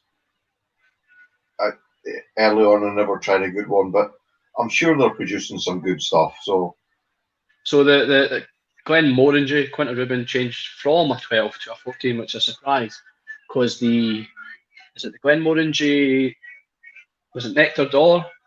Was Glenmorangie, Yeah. was that? Yeah, so they changed from 12-year-old statement to nonny statement. So they've upped the 12 to a 14 and they've down the 12 to a nonny statement. Right, that neck door was a cracking dram. Brilliant that the 12-year-old have not tried it nonny statement. Tony was saying we should all go to Ardbeg. Damn, us alcos should all go. So yeah, I hope everybody's enjoying themselves. Stevie and I have obviously, I mean, like Stevie's laid back as hell. I'm still a bit tense. Like we should see your dad. He's got the feet up. He's enjoying himself in his comfy seat. What's that? His daughter's the exact same. Got her feet up in a comfy seat. She's got gin. Look how comfy he looks. I'm slightly less comfy, but still enjoying myself. I hope everybody else enjoys themselves. We're not ending it. I'm just making sure everybody's okay. At the end of the day, we're not here for like a professional broadcast. I think we're here simply enjoying a few drams and a bit of blether. I think we're not here to convert people to this, that, or the next thing. And I think there's a wee space. I think there's a wee space for that. I think a wee virtual pub night like this does us all the world of good. So I don't think we're under any pressure to be anything specific, and I don't know what we would be trying to be if we were. We're simply a bunch of people just enjoying a wee dram. Yeah, that's all it is, and that's what people are appreciating about it. I know I've mentioned it before. I do like Roy, but his V-pub used to be a lot more personal, I thought, and then it's growing. Good on him, but I miss the personal feel to it, and that's what I hope we're able to achieve. So Tony says I've only ever had one good Kilcoman, and it was STR. I think a lot of companies are starting to do STR. Mark misses the old. He'll probably need to explain it. I don't think I can explain it as well. It's a type of barrel. I feel like it's wine. It's the way they mature it. I can't remember what it stands for. Right. It's a type of method, and I'm pretty sure quite a few companies are doing it now. I think what's the one in Pitlochry, Edgedower? I think Edgedower have done it as well. It's like something to do with recharring it and thing. I can't remember. Oh, okay. It's definitely, I don't know. Someone will be able to explain how SDR works. So let's see. I didn't love Kilcoman at first sip, but last year I got the Amburach and then my convert, so maybe we need to try that. Mark said, well said, man. I hope that's to the comfy feeling. Mark is saying this is superb. We'll pay for a tasting. So Stevie, we need to start charging for these little pub nights because Mark's saying he'll pay. Yeah, I'm quite happy to, if I've got something that's open, just like I did with my Dutch colleagues, I'm quite happy to send some stuff out. By the way, just talking about Kilcoman, those two sprigs of barley there are the only thing I've ever got from Kilcoman, and I never bought them. Actually, I took them from the cafe. The cafe. So the malted barley in there is from Ardbeg. The two sprigs of barley are from Kilcoman. So Bart's saying, guys, just know we've been sitting here with smells and drams for multiple hours for a reason.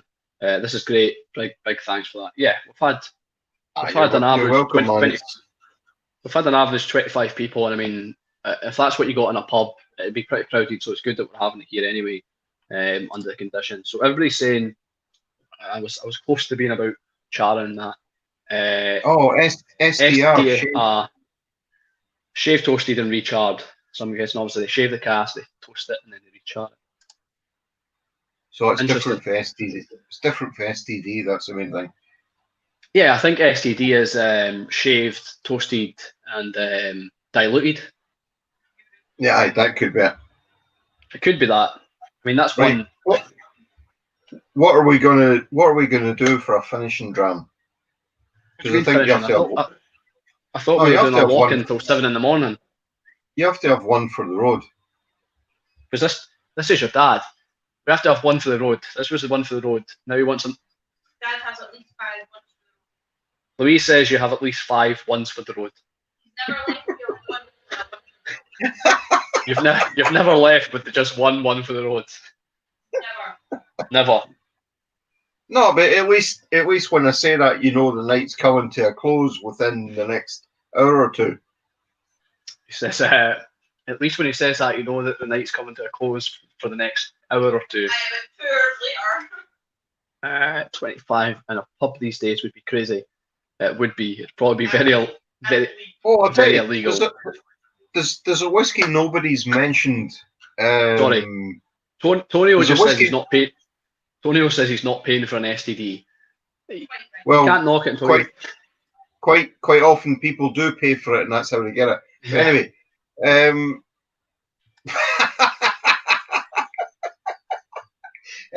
what I was going to say is there's a whiskey nobody's mentioned that is one of my secret favourites as well. It's no yours, Stuart, and that is Fetter Cairn. What does anybody think who's still thinking about Fetter Cairn? It's not my favourite. It's just the prices they charge, and because it's White and Mackay that do Dalmore and do Jura and that, I just don't think. I mean, the Fettercairn 12, nice, Fettercairn 16, nice, but in that independently bottled Fettercairn you had, the price of that compared to their, what is it, the 22-year-old that they're asking for, and it's like £400. Yeah, I got a. In fact, I've not opened it yet. Oh, I have opened it. Yeah, we opened that together, that Fettercairn. That's what I'm saying. That was my favourite Fettercairn I've tried from what you've given me and what I've tried at Festival. That was a Cadenhead's 24-year-old Fettercairn. Now Fettercairn brought out, what was it, a 21 or a 23-year-old? I think it was 22-year-old. 22-year-old 22-year-old Fettercairn, about £400. Right. And I got this year from Cadenhead's. It's a 24-year-old Fettercairn, and it was £86. So how can they be charging £400 for something that's not even? I'm pretty sure it's chill filtered. So that's more whiskey, and it's cheaper. I didn't realise we'd opened it. Yeah, we did. Jeff's got it on the nose. Tried the Fettercairn 12. It wasn't bad, but super forgettable. It is. The Fettercairn 12-year-old, I think, is.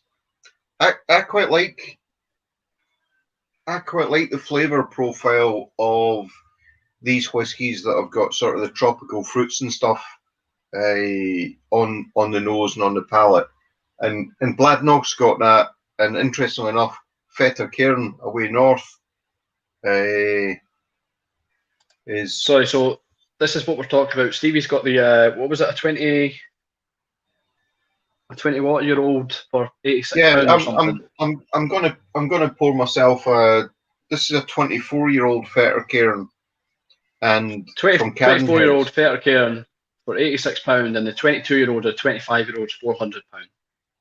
Yeah. I just can't get over it. Punk, I had a dram with Fettercairn 16, nice, but I didn't get the hype. I agree. I think it's nice whiskey, but I don't think it's anything. I don't think it's anything special. But you're all wrong. Right, you're all wrong. That's all. I think you're just getting old, and your palate's getting to that kind of Weatherly's original, where you just need to suck on something and get some flavour from it. No, I think that's quite bollocks. So what am I going to have next? I'll let you decide. I think somebody asked earlier, Steve Whiskey Brewer maybe. Someone There's about 150 There's about 150 plus bottles in this room. I don't think I'm getting stuck in my ways yet. I think it was Tony Murphy, not from Grangemouth. He asked if the Rosebank earlier was open. I didn't miss it. I just forgot to mention, but I've not opened it yet. And I know Stevie's got a Rosebank, but he's not opened his yet. But what I'll say, Stevie, is for the one for the road, as we'll give it the name, right? You can pick what I open, and I'll give you a choice of 3 bottles.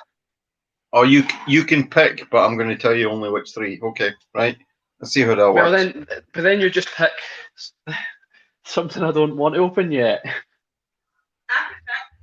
Louise is going to pick. Louise is going to pick a bottle. I think you should A new one. open your. So I think you I've should opened open. this. I've opened this. I think you should open your. You should open your. You should Every open time I go to this. talk, he just interrupts. You should open that. I'm not opening that. I've already tried it. I've not tried that one. I've tried the other ones. You should open it. See? Right. No, Right. only one of us. Only one of us is supposed to open it. Right. You So I've open opened yours. the 3 ships. Which one's that? No. No. Well, if you're going fussy, I'm not like. Oh, Stuart, you should open. You've got one there you've not opened since last Christmas. Right. What's that? It's up on the top. But Up on the said top. Louise will pick female empowerment. I'm not. Was it an Octaves or something like that, Stuart? Up on the top right. Dimensions, the Altmore. Oh, but Yes. I know. I opened the pot still Blair Athol. The 3 ships. Oh, Louise was going to give me a single cast Blair Athol. Or this we've single had cast. Blair Athol up. We've had Blair We've already Athol had Blair up Athol. here. Altmore.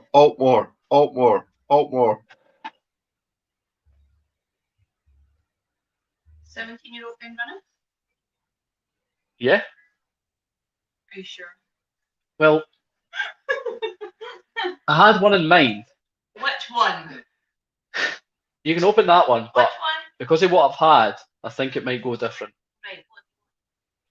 I think that 21-year-old Springbank. No, That's not for big one. Why would you want to open that big bottle of disappointment? That big bottle of disappointment. Right, let me just see. Louise, pick like you're picking new shoes, lol. Well, like I'm Altmore. picking new shoes. That's a really bad Right. suggestion Louise, for you. Louise, I'm your dad. Tell him Oh, Altmore. right. That's fine. Louise has picked one. And I did What not is it? coerce her into picking this. What's she picked? Oh, and it's getting opened. If you can open it if you want. What is it? This one. She's opening it. You can open it. Open it if you want. You need to. I'm scared it's not good enough. Do I go for a better one? What is it? Is Your this dad. cheap? Is this a cheap one? No, it's not cheap, but it's good. Your dad's like, what is it? He's getting annoyed. He's like, hello. Half of it. Where is it? I can't see. There, that's fine. Oh, okay. Yeah, well, that's mediocre as far as I'm concerned. Right, your dad says that's mediocre. What one were you wanting? I was thinking the Springbank 21. What about that ugly bottle with the fried egg on it? I don't think that's big enough. What about the Altmore dimensions? Dad wants me to open the Altmore that he got me. Which one? The Dimensions. Right, we'll open that one since that's the one you want me to open. No, no, there's not any pressure, by the way. Fucking open. He said it. no pressure. Right, Louise is picking, and whatever Louise picks, I'm opening. Please remember who your dad is. He said, Louise, remember who your dad is. But what? It doesn't affect you. You're not drinking it. Did you hear that? Yeah, but I want to taste the other one. But he wants to taste it. He wants to taste that one. Well, you can't. We're in lockdown. You can't, we're in lockdown. Deal with it. Okay. Oh, by the way, Stuart, I don't know if I told you or not, but me and my dad before lockdown, before Christmas, we finished the last here. What are you doing? I'm listening. I'm grabbing the whiskey. Oh my god. We finished the last of his signatory. Oh, look at two fat bellies there. The Port Ellen, I know. Fat belly, there's Aye, nothing we there. finished. An 11-year-old. we finished his signatory vintage Port Ellen 1976. That I was saw that. it was quite a special moment because me and my dad had the last 2 drams out the bottle, and that was I quite never cool. tried it. So Stevie gave me this for Christmas, or I think it was my birthday. It's 11-year-old Altmore, bottled at 55.4%. Duncan Taylor, aged in oak casks only by the looks of it. But look how red that is. Yeah, it's 11-year-old. Oh no, it can't be oak cask only. It's a sherry cask. That's a sherry oak cask then. Anyway, so that's what I'm going to open next. Sorry, before your story, I'm just going to try and get through some comments because we missed a bit. I have never ever had an Altmore. Neither have I. Tony, managed to get myself a bottle of Rosebank at auction finally. I hope you paid a decent amount and nothing too ridiculous. I'm pretty sure Louise has no problem with female empowerment. Study Stuart's face. Okay, everybody knows that Louise is the boss. Open something outspoken. You've been hitting the Pete already. I think I'm bloody sorry. You did get a choice, but then your dad was like, no, open that one. Open the Thompson Bros Campbelltown blends. So Louise did mention the ones with spaghetti on them. Oh, controversial. Yeah. Blah, blah, blah. There's so much. Yeah, the one with the egg on it. So Louise must have heard, Mark must have heard Louise. Punk says Altmore, no pressure though. Bart says, this is so nice. Real people, no fancy stuff. Wish I could be there to share a jam and shake your hand. We should give the people what they want. Louise is saying we should give the people what they want. Louise. Really, Oh, wait, there you go. Cresimir says, you had an Altmore 20... Wait. For Mr. Cresimir Bart, says, right? Cresimir says, you had an Altmore 21, which I sent you. Yes, I did. Cresimir, I am terribly forgetful. My girlfriend will definitely agree with this. My memory's terrible. And yes, you did send me a... look at this box. Look how cool that box is. You did send me a 21-year-old Altmore. It was nice. I do remember it now. So I have had Altmore. It'll be interesting to see what this is. Tony only paid $150 for the Rosebank. I think that's a good price. Tell us what age it is, and Stevie's going to speak about Bart. Yeah, I tried to get a Rosebank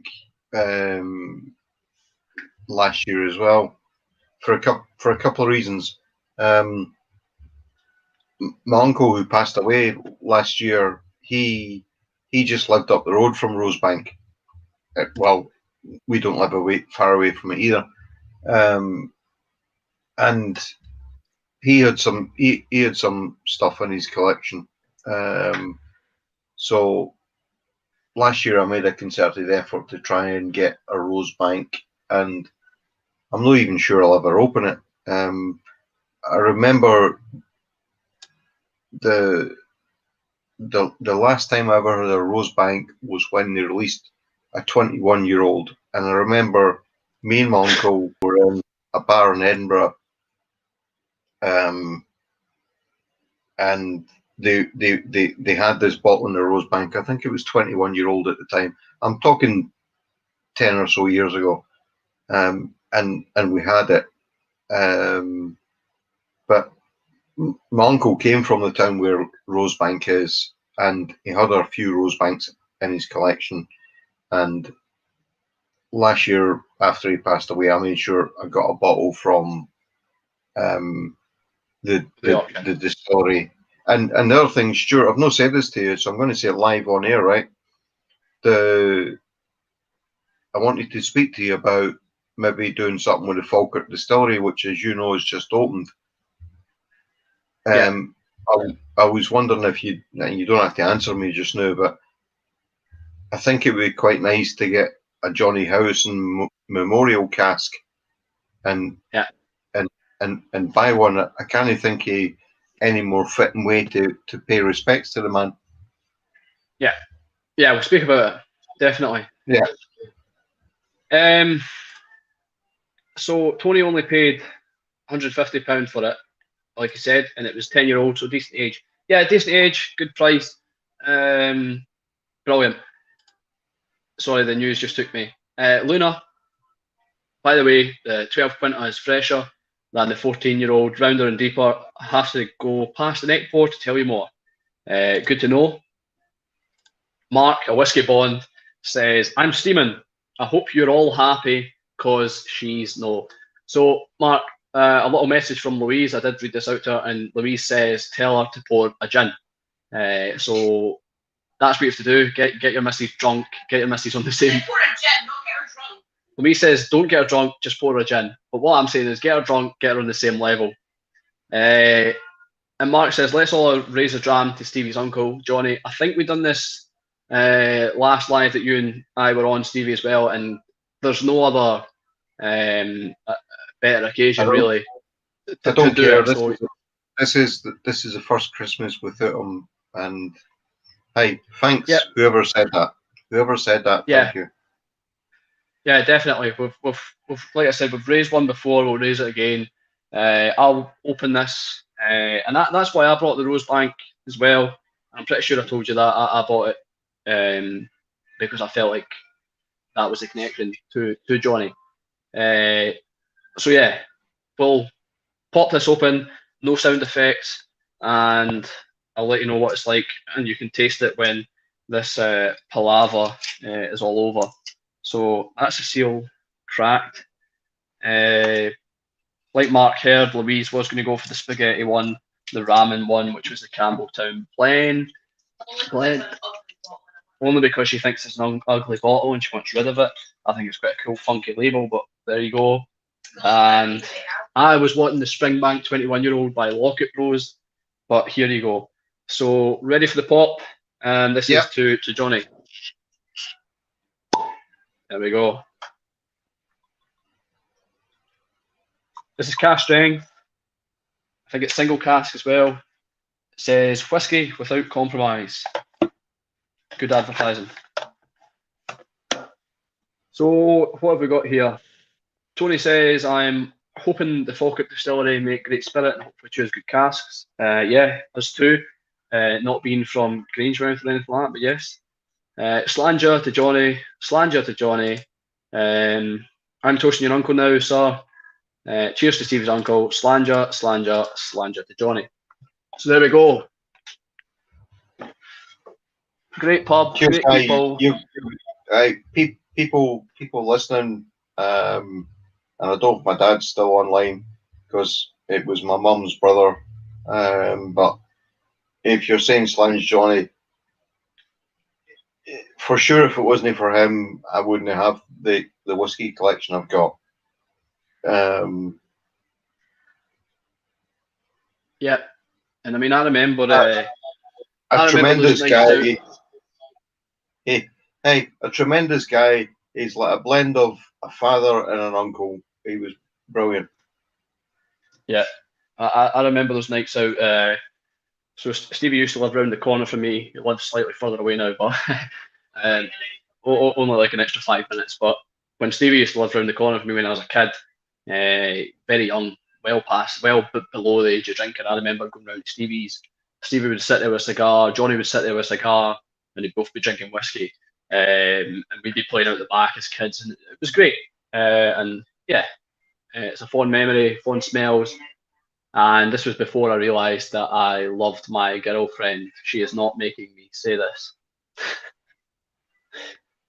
My regret, and he knows it before he passed away, is he never got to. He would have loved to have sat in this whiskey room.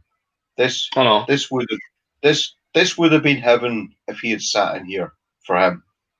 Right. Sorry, but we've hit the sad chat. We're not going to talk about religion. We're not going to talk about the unprecedented year ahead. We're going to talk about whiskey and enjoy the whiskey. Just, I know I'm not trying to, just don't want to bring us down. Don't want to bring you down. Want to make sure you're having a good time. Want to make sure you're all right. Louise says she loves you. I know. So, how's everybody enjoying the night? That has us been in 2 hours and 56 minutes, talking, chatting, me sweating, me nervous, and we've been talking about whiskey. We've been right, you tool. Why are you sweating and nervous? Because, like, just be yourself, because we're. Oh no, I am being myself. It's just it But can be a that's little good bit enough. nerve-wracking in front of people. No, but that's good. No, but that's good enough. You're not trying to be somebody else or anything else. Just, hey, it's good enough, and if people like it, they like it. If people want something different, hey, they want something different. Tonio But says, I let's think, talk about Whisky and Baywatch. Unfortunately, I'm too young to really appreciate Baywatch. I know Pamela Anderson and David Hasselhoff, but that's about it. no, my favourite on Baywatch was Erica. I can't remember her name. She was like the cutest, gorgeous girl ever. She eventually did a movie with Steven Seagal as well.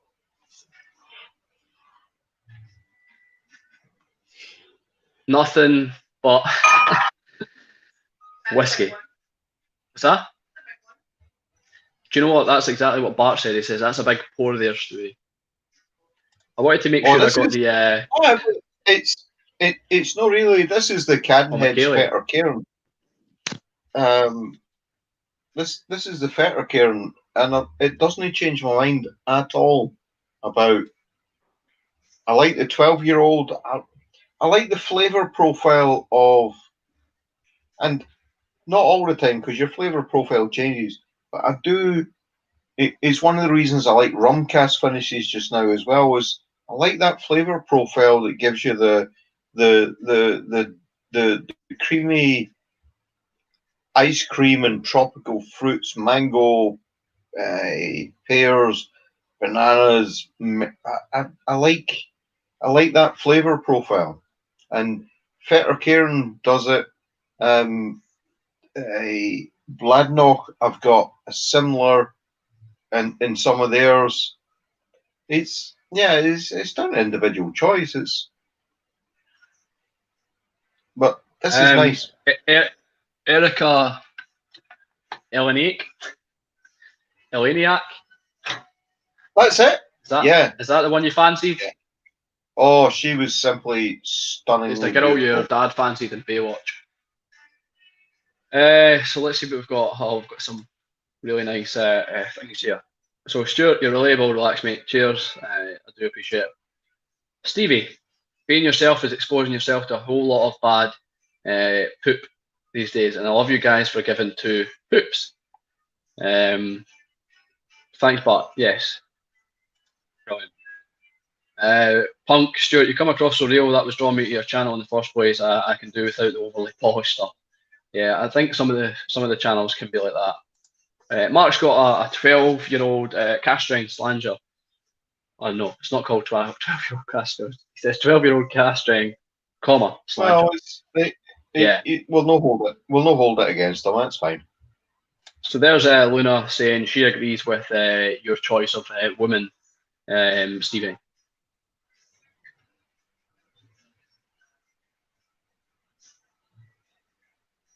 I'm not sure if that's how you felt as well.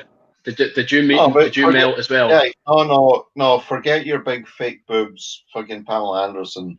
She was the business. It's poop. Poop.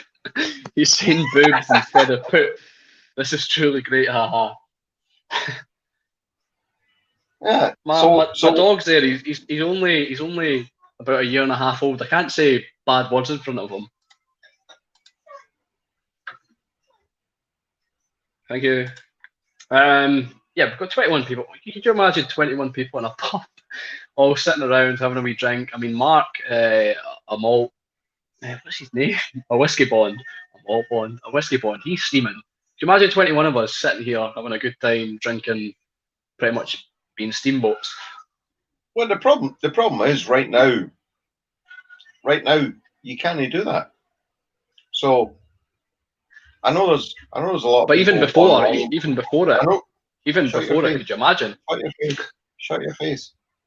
I know there's a lot of people out there looking to get big audiences and all that sort of stuff, but for me the bottom line is there's no way we could sit and interact with 21 people right now. So No. I don't care whether it's 10, whether it's 20 or not. It's if those 10, 20 people are happy and that Yeah. right, that's good enough. Bart's saying F. Pamela Anderson, we have Salma here. Oh, And controversial. That is Twi- controversial. 21 people drinking in a pub is pure chaos. Great thing, it sure is. Tony was asking, what is your dram at the moment? This is Altmore by Duncan Taylor Dimensions. It's a sherry cask, it's cast strength, and it's fantastic. You would like this, Stevie. This is I was it's a going to little bit say, strong. you haven't actually It's, said what it's like.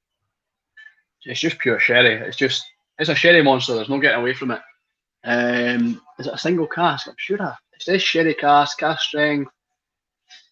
Not sure if it's single cask, but Jesus, it's just it's a Christmassy whiskey.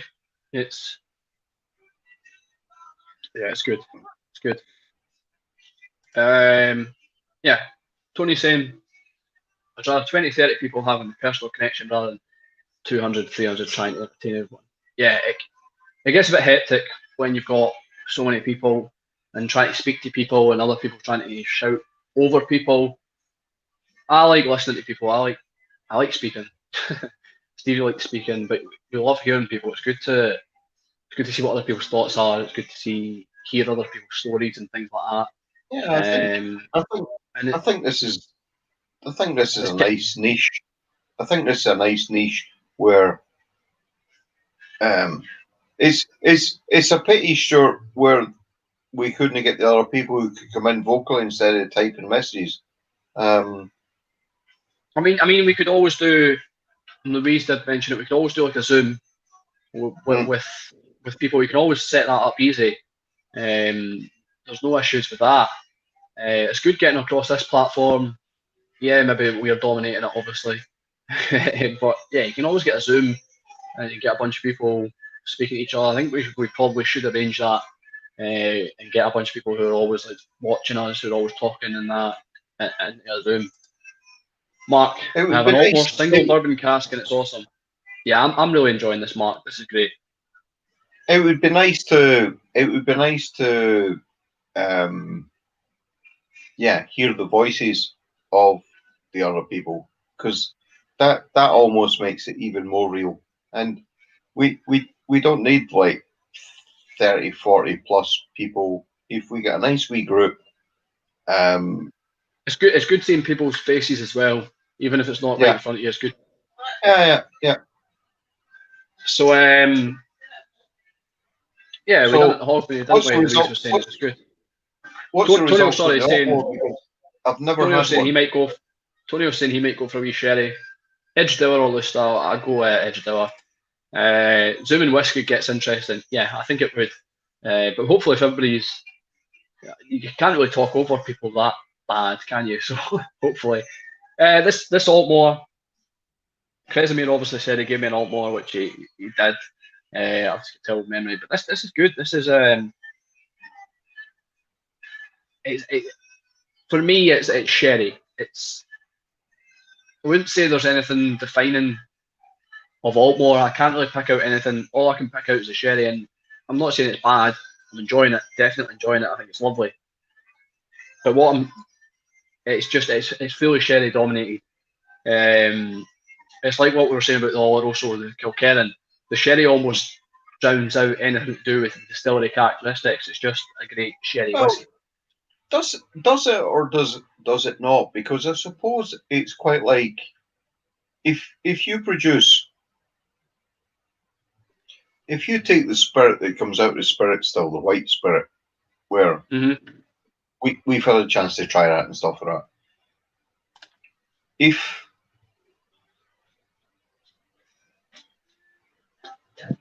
so that's the starting point, right? And then whatever happens after that is because nobody ever buys what comes off the spirit still, because that's the raw spirit. So whiskey is the raw spirit plus however it's been cask matured. Yep. right? Because nobody knows whiskey without that unless you've tasted it straight from the spirit still. That's what whiskey is. So whether it's been sherry influence, whether it's been portwood influence, whether it's been rum influenced or not, I try not. I personally try not to think about it as it's not like pineapple flavored vodka, right? No, It's not. no, It's it's not the just same not thing. added flavour. But Yeah, if you have it's a to, natural. It's a natural evolution of the base spirit in contact with the cask that it's been in, and that's what yeah, results in unique flavour. And whether yeah. that's But then if you sherry, have whether it's port, rum, if you have two whiskies, let's say like two blend like from Diageo, two kind of blended type whiskies that are both distilled in the same day, matured in the same day, and used in the same like sherry cask. Would you be able to tell a difference? That's why I like I've had a few chances to try new make spirit, and that's why I like trying new make spirit. 'Cause it gives you appreciation for what the distillate tastes like itself. I think we have to forget the name Diageo because No, I they are know, I know. simply they are simply the financial behind the distillery. Glenord produces Glenord whiskey regardless of who owns it. Right. Singleton, no, what's the other place they've got? The Just do other the places, yeah. Oh, comments quickly. Sorry. like Cardew and stuff like that. They all produce whiskey as a result of the distillery process. They don't produce Yeah. that whiskey because they're owned by Diageo. No, I know So that. Yeah. I think. But what I'm saying is, No, like, but I'm also some of the lesser known speaking. distilleries, with a good sherry cask, a strong sherry cask, you'd probably struggle to tell the difference between one distillery. What is that noise? Oh, low battery. You'd probably you'd probably be able to tell. You probably wouldn't be able to tell the difference between one distillery to the other because of sherry cask, I reckon. Anyway, 100% agree. We really enjoy the really enjoying tonight. Thanks to you all. So that's regards to the pub element. Luna saying is almost slightly peated. I think it might be. Mark saying he's never tried Altmore. I've never Mark saying had we an all need these Altmore. nights. Mark saying we all need these nights these days. The hosts are making it all about the interaction with his visitors. It's just like chatting the pub. Thanks a lot, Bart. Appreciate it. What makes whiskey special is indeed the barley in the cask, not like any corn spirit. And let's see what else we got.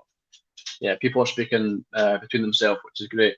It's good to see not only are we speaking to people, but people speaking between themselves. So I think it was Bart earlier was saying that my pets don't interrupt me, but now they are getting agitated and they want some loving from their daddy instead of just their mum.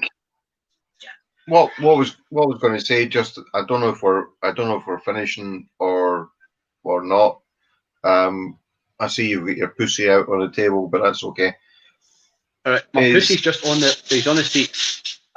I was thinking earlier on the bit we don't talk about whiskey, and it's fine, but it's one of the main reasons I like it is, and there's no other spirit like it. The combination of the nose and the taste invokes memories that are unique to you, me, Bart, whoever is there. Yeah. And they're very personal, so you can't really you can't really share them online. But I think for me, that is one of the I know one of the it's the prime driver for me for whiskey is that it takes you on a personal journey like alcohol, spirit at all. None of them. Yeah. Chris Brown just got a large Kilkerran 16 from the bar. This pub is magic. No problem. It's on us. Pour as much as you want. We won't take any money. Bart is agreeing with you. He says the people on the ground still produce the best they can, which they can. If only Diageo suits in New York would give two shits about their craftsmanship. Yeah, I'd agree with it. And Punk just poured my finisher for today. That is the worst word that we can hear. Finisher. It's 10 o'clock. What is it, 5 years old? So, Punk, I can't remember where you are. I think you might be. I'm not even going to guess because I'll get it wrong. I've sent drams to Punk and Punk sent drams to me. I can't remember where he is. But Louise has just said it's only 10 o'clock in the UK, so why are you going to bed? So Punk's got Lagavulin 12. He cracked only yesterday, and his nickname for it is the Ham. So I get a lot of ham, a lot of smoked ham, a lot of smoked bacon from like Kalila. So if you like that, definitely reach for Kalila. Right, look at this. You're just getting all the love tonight. I might as well just go to bed. Stevie makes a great point. This drink has gave me a hobby, and I've met some interesting sound people through it. He's obviously not speaking about you. No, I think he is exactly speaking about me.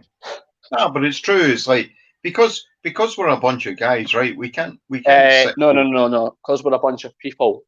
No, because we're a bunch of guys here, we can't sit and talk about the whole romantic side of things. But I suppose guys is inclusive of women as well. Guys or guyettes, whatever. Wait.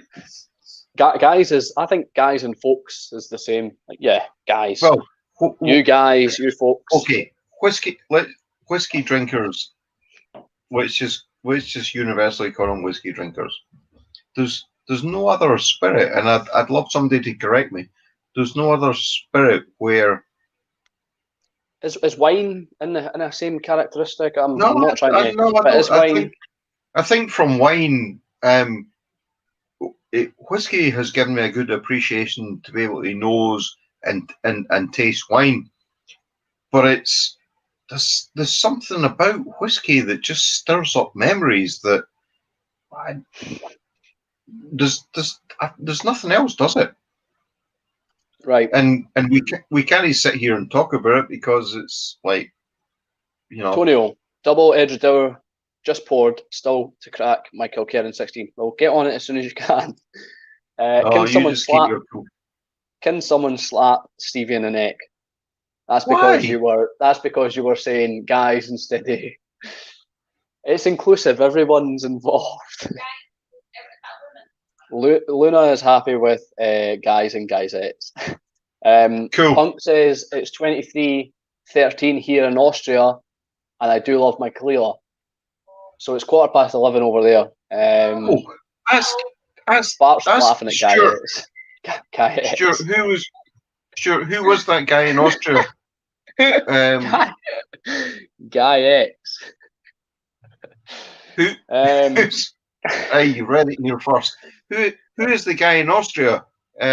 Because Punk.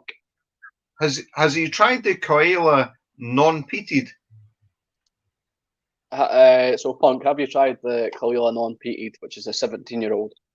Bart is saying, bloody hell, I'll have one more dram then.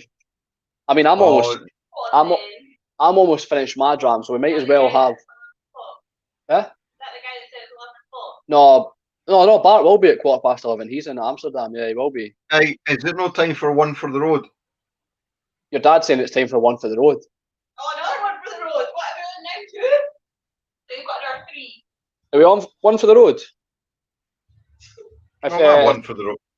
I've got an empty glass. If people in the chat want one for the road, give us a shout. We'll have one for the road. Which means 5 for the road. What? One for the road? I'm not pouring any more until I want to hear the voice of the people. I'm not pouring any more. Right, well, Luna's just poured 2 more. 2? Yeah, 2. Tonio said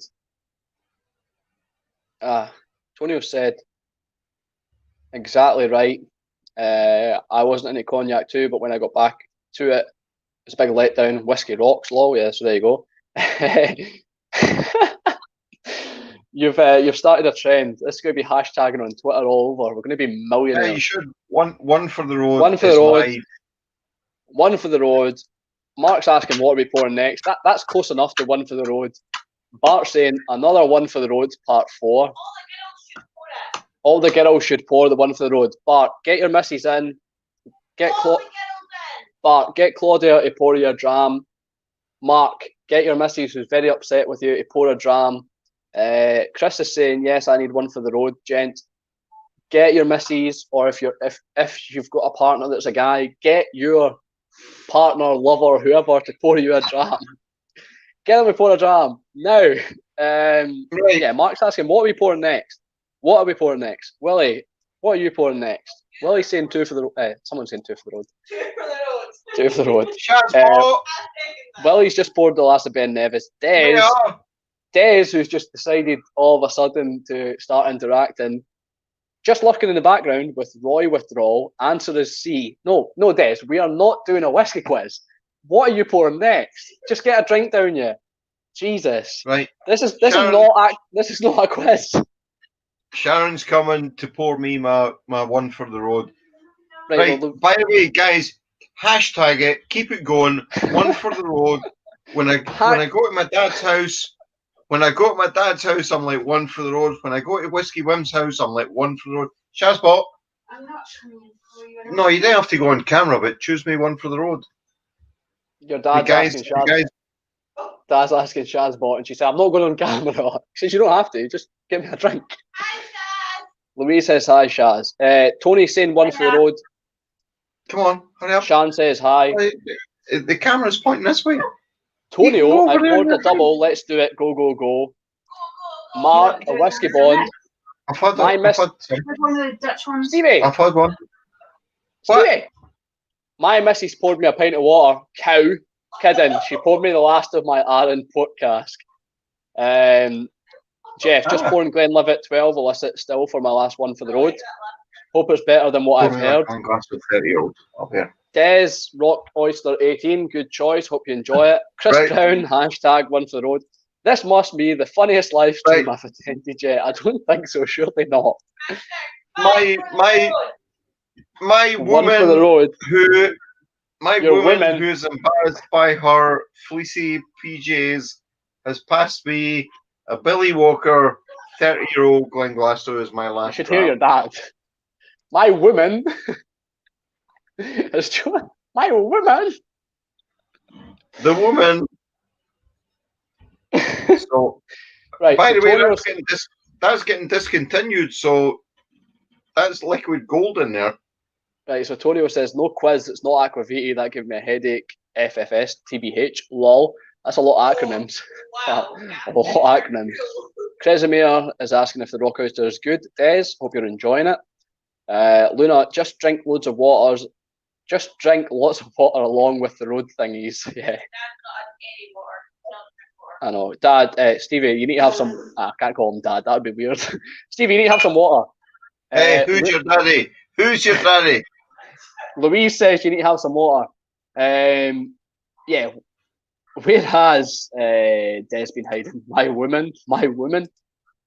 Mark's saying save me a sample. Yeah, Mark, I think you can buy it this year, and then I think that'll be it going kaput, whatever. So, what am I going to have? Stuart, by the way, anybody that fancies a sample of anything that I've showed or opened, get them to drop me a just drop me a message on Instagram. Right, your dad. Right. Anybody who's seen a sample of whiskey I've opened had tonight, just drop me a doodah on Instagram, and I'll send a sample. That's what your dad said. You need to stop talking. He says. That's pretty much word for word what I said. Word for word. Chris Brown says 30-year-old superb, Stevie. Whiskey Bond says no quiz. What? Right, Mark. Question 1. What was the last Old Firm score? Tony says just about to purchase a bottle of the Glenglasgow 30-year-old. Yes, Tony. No way. Tony, send me a. Tony, send me a message and I'll buy it too. Punk. I haven't tried the non-peated Kalia yet, but I'd love to. Rather expensive though. Stevie will send you a sample. He's already said that. Yeah, drop me a message and I'll send you it. You're sending Punk a sample in Austria. Punk, email me right now, and Stevie will send you a sample. Let's see. Whiskey Bond grabs pen. All right. Tomorrow we'll heart Portuguese 10th anniversary poured. I think is that a 10-year-old bar? I thoroughly enjoyed it. If that is a 10-year-old, I really did enjoy it. There we go. Chris Brown's already given the score. That was supposed to be for. Oh, he's got the quiz right. You've got question 1 correct. You get a point. Stevie, you must know that none of us will blatantly ask for free whiskey. No, but please do. Like, drop. Stevie, honestly, I wouldn't say it. Stevie, how much did you pay? Stevie, how much did you pay for the Glenglassaugh 30-year-old? Oh, I got mine a while ago, so nothing like it is today. But it's like it's like a caramel fudge sundae in a glass. Anyway, Tony, send me a. You don't have to open it. Send me a message and I'll. You shouldn't open it. Send me a message and I'll buy one. Give it, take it. You shouldn't open Take it. I feel a bit bad. Thanks, Stevie. I just sent a doodah, mate. So there you go. People are messaging you for whiskey now. That's what you get. But do that, because I think to be honest, one of the special things about whiskey is that if you can share it with people, I didn't force you. Right, if you can share it with people, then do so. So please, here it is. If anybody out of anything they fancy tonight that they're thinking about buying, I'm quite happy to bottle it and send it to you to try it first. Right, there you go. Great. Nothing wrong with that. Luna's a quiz. What was the question? Luna, the question was, what was the last Old Firm game score? And it was specifically for Mark, a whiskey bond, but he doesn't seem to be answering. Chris Bound says 1 out of 1, perfect. End the quiz now. What was the last question? Right. So Stevie, you have to. I would love to try an Ardbeg. I haven't tried. If you've got something like that opened, then there you go. Right, Stevie, you manned the. He would need to give me a clue what's he not tried. Right, Stevie, you manned the helm. I'm going to go for a quick.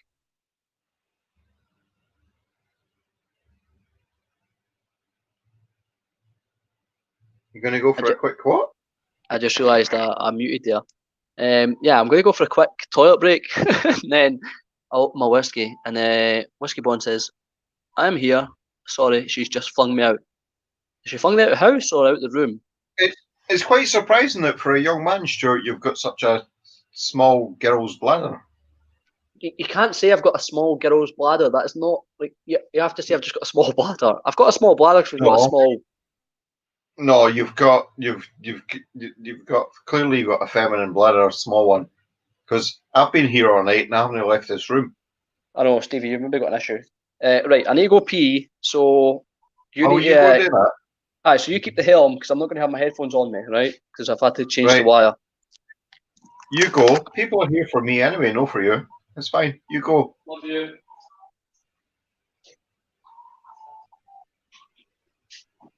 Yeah, it's unbelievable to think this Glenglassaugh has been discontinued this year.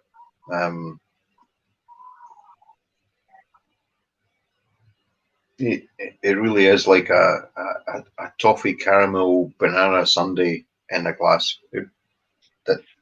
There's no other way to describe it. It's a dessert in a glass.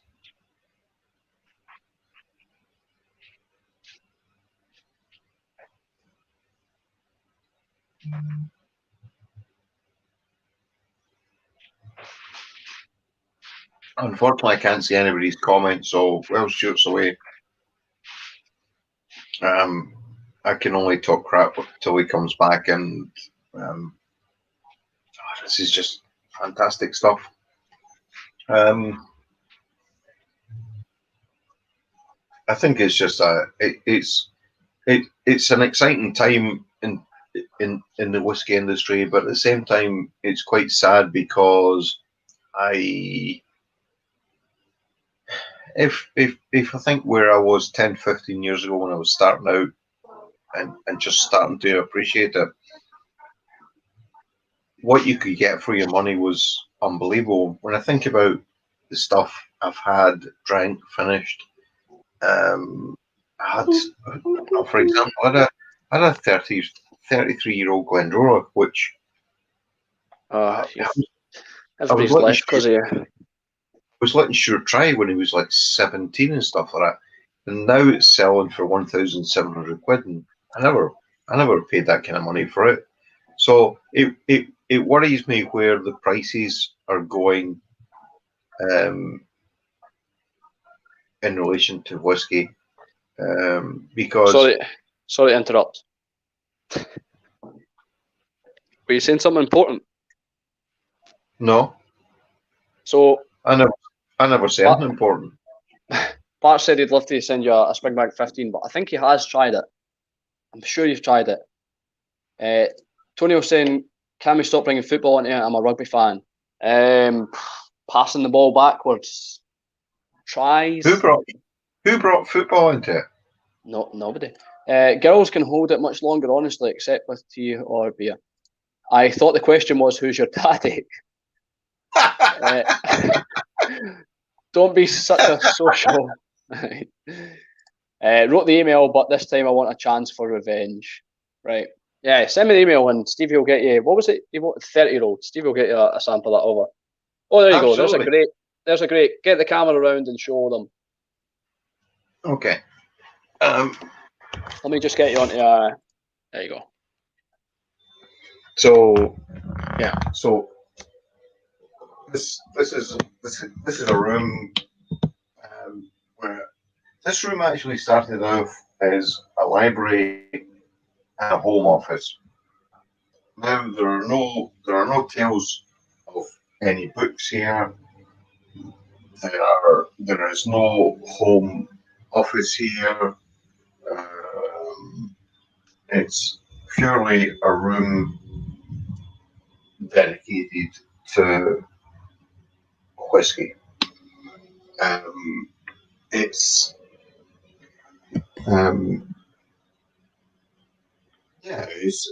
we decorated it in a sort of semi-traditional, trying to be new, like Scottish trend. We've got family curtain there, which is the Fraser clan, along with the Yardbeg centenary celebration cask lid. Yeah, it's.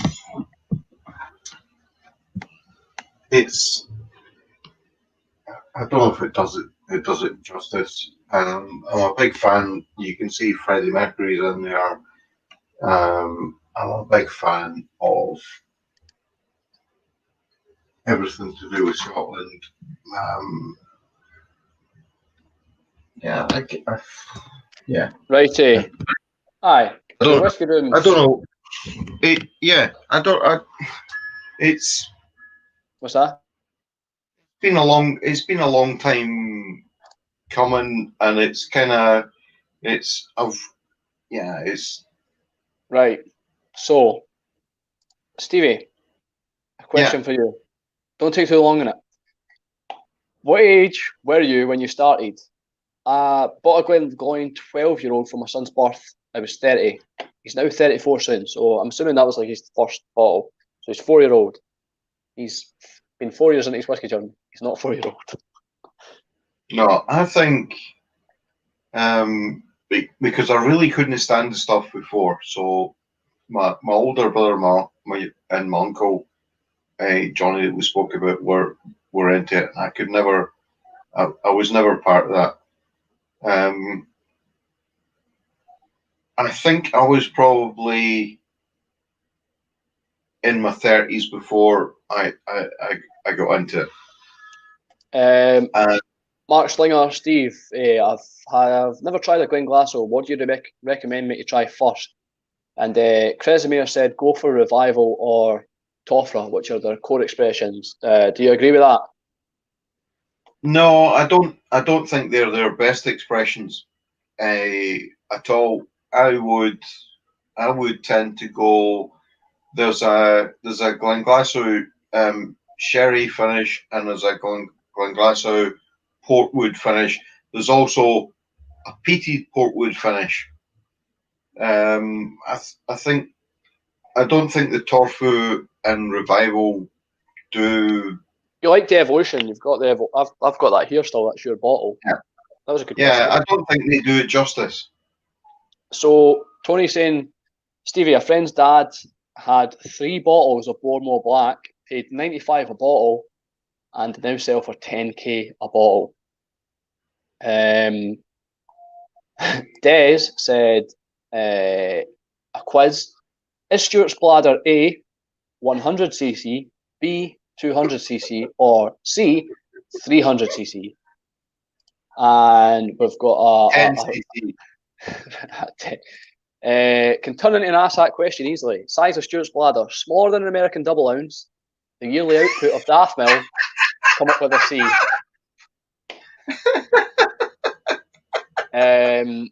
So here's a good question from Mark. Has anyone had any stolen whiskey? So I've got a small story.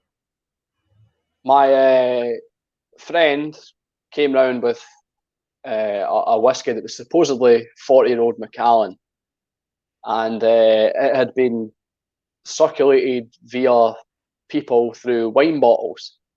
And we got this. I've still got a sample of it, I'm almost certain, in my sample cupboard. And it's supposedly a 40-year-old Macallan. It's like cask strength. So whether or not this is, I thought over 40-year-old whiskey that'd come down in strength. So whether or not this is a cask strength Macallan that was supposed to be 40-year-old, or whether it's a 40-year-old Macallan that they didn't water down, or what it is, but all I know is it tastes cask strength. When you add loads of water in it, it's brilliant. It's good stuff. So I don't know whether it's stolen, whether it's out of a faulty cask, whether it's out of a naff cask or whatever. But it's it's good when you add loads of water, and I mean loads of water. What else have we got? At 40-year-old Stuart, for sure, it wouldn't be potent, right? No, Absolutely wouldn't be potent. Stevie, you need to show Kresimir your other chair. Which chair? He says, where do you sit when you come over? There's only one chair in the room. No, there's a second chair. You can sit in that chair.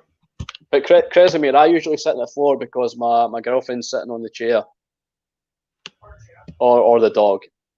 Malt Punk, I spotted an Ailshire Bay from the cask. What do you think of it? So I had an Ailshire Bay from yourself, Stevie, and I didn't really enjoy it. But there you go. Yeah, I think it's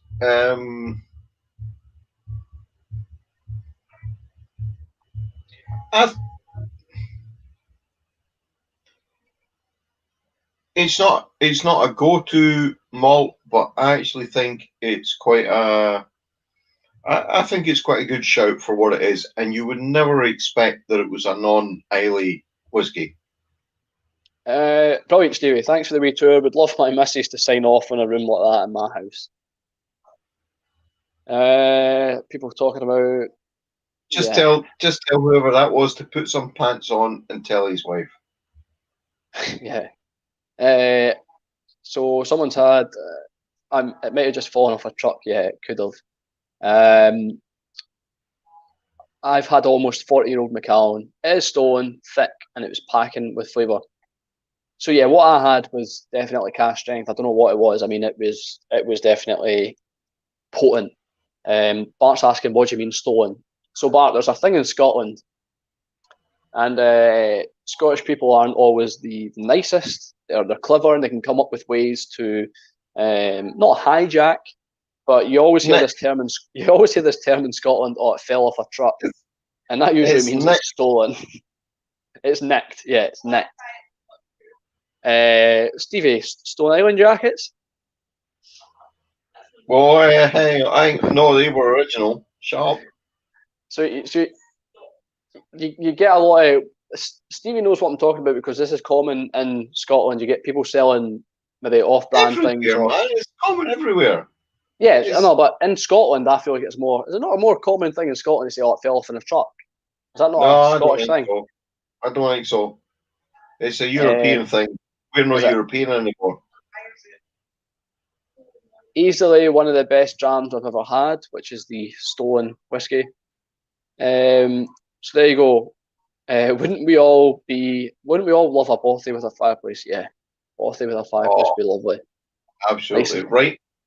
Nice, right now, I would bite your arm off for a lodge and a fireplace in the middle of a forest.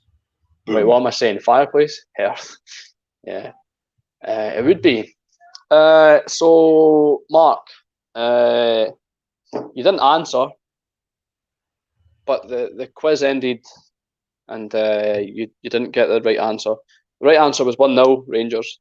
Not that I'm bringing up football. I shouldn't bring up football. That's shocking. Stop bringing up. Hey, this isn't about football. What is? Oh, you've opened that. What we're opening is for Mark, a whiskey bond. Louise picked it. Louise wanted me to open it. She wants it off the shelf. So what we're picking, it's a Campbelltown, blended Campbelltown. So Stevie, you might like it. It's only 5-year-old, 386 bottles, 50% ABV. Let's see what we think of it. So it fell off a truck. We say that in Germany as well. So it's a German expression as well. It's not just UK. Did you not finish off on a good one? Can you not finish off on a good one? I thought this was just one for the road. Remember, you're always remembered for the last thing you did or said. Yeah, so that's just one for the road. I thought that wasn't actual one for the road. Right, so Mark's saying yes, get it cracked. I love that label. I have that in my cupboard. So there it is. Hay-like in colour. I'm hoping a lot of farm, a lot of funk. It might not be. I don't know what I'm expecting. I've never had a Campbelltown blend other than Campbelltown Lock, which was atrocious. What is it, Stuart? What's in there? It doesn't say what's in there. It's from Thompson Bros, who do Dornoch Castle, Dornoch Distillery. It's a 5-year-old Campbelltown blend. That's 50%. I don't think you get anything else. It's probably, like I say, predominantly with Campbelltown blends are predominantly Glen Scotia, because Springbank cask and Springbank whiskey is hard to get. But it could be some Springbank in there. Well, plus, if it's Campbelltown Lock, remember also a lot of fishermen love Piston Lock as well. Yeah, Mark. So there'll be quite a bit of urine in there. Mark's one for the road. It's a Tomatin 18-year-old Pedro Jimenez single cask. Oh, one for the road. Nice. That other guy, 12 and 14. Yeah. What is the bet? 12. So, so Mark says Dornoch told him it was 80% Glen Scotia and 20% Springbank, and someone else told him it was a teaspoon Glen Scotia. Jeff is saying cracking looking label. I think it's a cool label. Same with the other one that I've got. And Bart's saying lovely colour. I like the colour. I like a lighter kind of hay. You can tell it's like a kind of bourbon. I mean, the sherry's lovely. The sherry's romantic, but I do like a light coloured. It's quite a healthy half pint you poured yourself. It's not a half pint. So there's the other label, the ramen, and this is another 5-year-old Campbelltown blend, but there's more bottles of it. That can go on. And Louise says they both can go because she does not like the labels of them. I like the labels of them. I think they're quite funky. Can you hear me? Yeah. Stewie sent me the Campbelltown blend. He actually paid postage to have me suffer it. Oh yeah, that was the Campbelltown Lock. Yeah, so I sent him that because it was horrible, and I think we ended up using it for kitchen cleaner or something. I ended up using it to clean things. It's good for cleaning your windies. Oh, Campbelltown Lock, I wish you were whiskey. Campbelltown Lock, oh, aye. Campbelltown Lock, I wish you were whiskey. I would drink you dry. No, Campbelltown Lock, I would clean my windies. Aye. you wouldn't drink it dry for sure. No. This is nice on the nose so far. It's definitely, you can tell it's high ABV. There's a little bit of a prickle. But do you know what? When I was saying it was hay, I was hoping it was hay farmy. I think it is quite hay, agricultural. It's almost like Cadenheady, quite warehousey, dunnage. Yeah.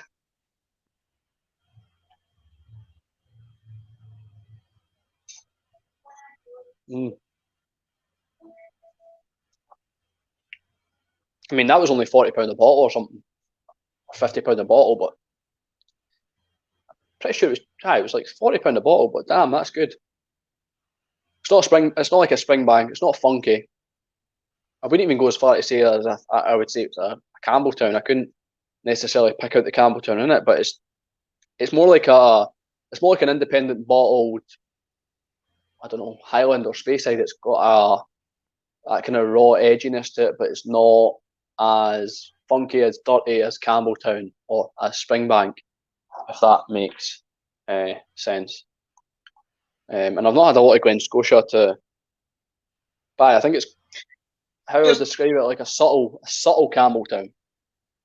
Sure, just as maybe just to round off things, how about what whiskey have people? So for this year, if there is one whiskey, What, 2020 or 2021?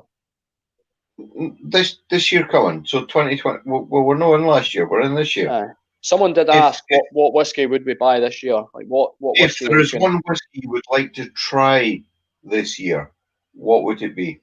So, what answers on the postcard? To whoever's still watching, what is a whiskey? What whiskey are you looking forward to trying this year? What whiskey do you maybe have FOMO or like fear of missing out? What whiskey do you really want to get your hands on? Yeah, and try. Doesn't even have to be a new whiskey. It doesn't have to be. It has to be maybe just something you really want to try. Something you've got in your mind to try this year. I'm not saying it has to be like a Port Ellen 27-year-old, but I know what you're saying. There's no right or wrong answer here. What would people like to try? Yeah, I think Mark's right. £40 a bottle, blend, 50%. I can't follow it. I don't think it's anything spectacular, but I'm enjoying it. I think the Blair Athol pot still is probably one of the best I've had tonight. The Three Ships was all right. It's not stuck in my head. Scallop's Egg's nice. I like it. The Lechek, I've had it. It's good. It's funky. It's dirty. But that Blair Athol pot still, I really enjoy that. So we've got some answers. The next Kilkerran, Cask Strength, which is the sherry one. Kresimir says Aaron, 21-year-old. Bart says, I have a young clean leash from Thompson. It needs time. Then it's really good. So yeah, maybe I should give it some time. Yeah, so you've got a Kilkerran and an Aaron. Krisimir's wanting an Aaron 21. Is that the one in the wooden box?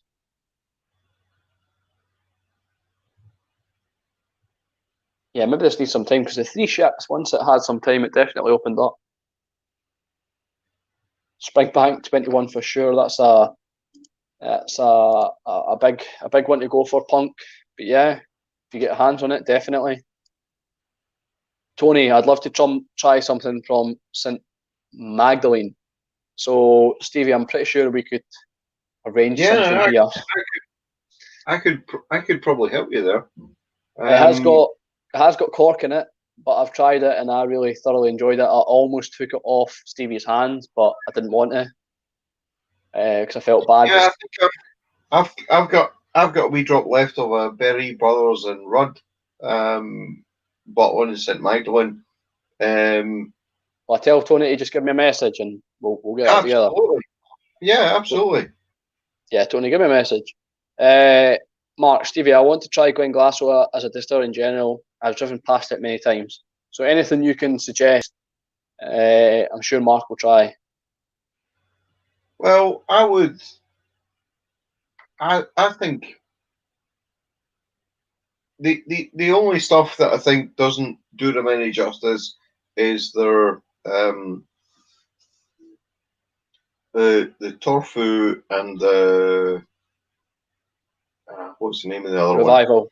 The revival. I'm not saying they're bad, but I just don't think it does them any favors. If you can get any of the octave bottlings, if you can get the Glenglassaugh Portwood, or even peated Portwood, or even the sherry cask bottling, then they're all fantastic drams. I'd like to try older Arons and more independent bottlings of not well-known distilleries, definitely. I've tried to explore Penrhynnes, Dalhousie, is not well known, Glenord as well. But yeah, Des, I'm going for cask strength bottlings this year to push my boundaries, hopefully independence. Got to do it. Cask strength for me, IBs, big fan of them, big pusher of them, get as many down as you can. Mark, I have to mention the Old Perth cask strength. I'm pretty sure you already mentioned it. You might be a little bit past it now. I think that will get good reviews. But yeah, I've got an Old Perth. I think it's cask strength. I've got a sample of it to try. I'll let you know how that goes down. Any Springbank? I think that would be an interesting one to try, the Old Perth, because I keep seeing people talking about it. So I think I've had their normal one, which is in cask strength, but I've yet to try the cask strength. Any Springbank, yet to get my hands on any. Love Kilcairn or Glen Scotia. Yeah, I'll need to get Jeff some Springbank. I'll try to see if I've got any Springbank open. But yeah, we'll need to get you some Springbank, Jeff. Tonio, Ardbeg Corrie, Kilkerran Cask, Sherry, or Ardie Black. I'd say go for the Ardbeg Corrie, Vecken. You're not going to be disappointed. I've not had the Ardbeg Black. I don't know how it is. Kilkerran Cask, Sherry, the 2019 one, yeah, nice enough. The 2021, obviously, don't know how that is. But I'd definitely try the Corrie Vecken. Yeah, I think if he wants to email you, Stuart, I think I've got the Corrie Vecken already open. So Tony, if you just give me an email on that, what do we like? But this is what it's all about. It's all about it's all about sharing a wee Bart's taste. thinking Long Row 18 for 2021, so I think I gave Bart Long Row 18 2016, but he didn't enjoy it as much because of the rum. But has anyone bought anything for? Has anyone bought anything so far this year? Mark, go to bed, have some water, have some coffee. I've not bought anything. I don't know if Stevie has. We'll get into that in 2 seconds. No, he hasn't. Chris Mayer, any bro at Stevie's bar? Chris Mayer, you're all out of luck. Unlucky. About to pour Springbank 10 here. Haven't poured it in months, but it was good for the price point. I like the Springbank 10. I think it's an amazing whiskey. And I don't know why I don't have it in my whiskey collection. I definitely should. The rebranded Old Perth, sherry matured. I'll not mention it again. And I will stop buying in January. Have so much here and actually not enough room for more. Yeah, I can relate to that. Now you can always make more room. Yeah. Get rid of the couch and you can make more room. You can always move ornaments and I don't know what other stuff are you storing? I don't need the dining table. Right, so I think I'm finishing with this Campbelltown blend. I'm happy with that. It's a good finisher. You look a bit. Let me just. I've seen you fall asleep many a time, and I don't know if that's what's going on here. Are you about to fall asleep, or are you all right? No, not at all. Not at all. I finished my Glenglassaugh 30-year-old. Are you going for something else? Another one. Sorry? Are you going for something else? No, I was reluctant to go for something else because I've had one for the road, one for the road, one for the road, another one for the road, and definitely my last for the road, and the last one. Right. So we've got some more somewhat happy to do a small sample swap with you anytime. So Mark's looking to try Glenglassaugh, and Mark's got, I think he said he's got over 200 whiskies, so I'm sure there's something good to choose from. Mark, either contact me directly on Instagram or contact Stuart, whichever works. Tonio, thanks so much. I will certainly send a dram to you. I haven't hopefully tried back, make room by drinking more long. So yeah, definitely. Everybody, what you're hoping to try, send us a message what you want to hoping to try, and we'll get you a dram across for sure. I'll definitely try and get a dram across. What does that say? Hashtag get Stevie to bed. Hashtag get Stevie to bed. I think it's Really? hashtag get Mark to bed.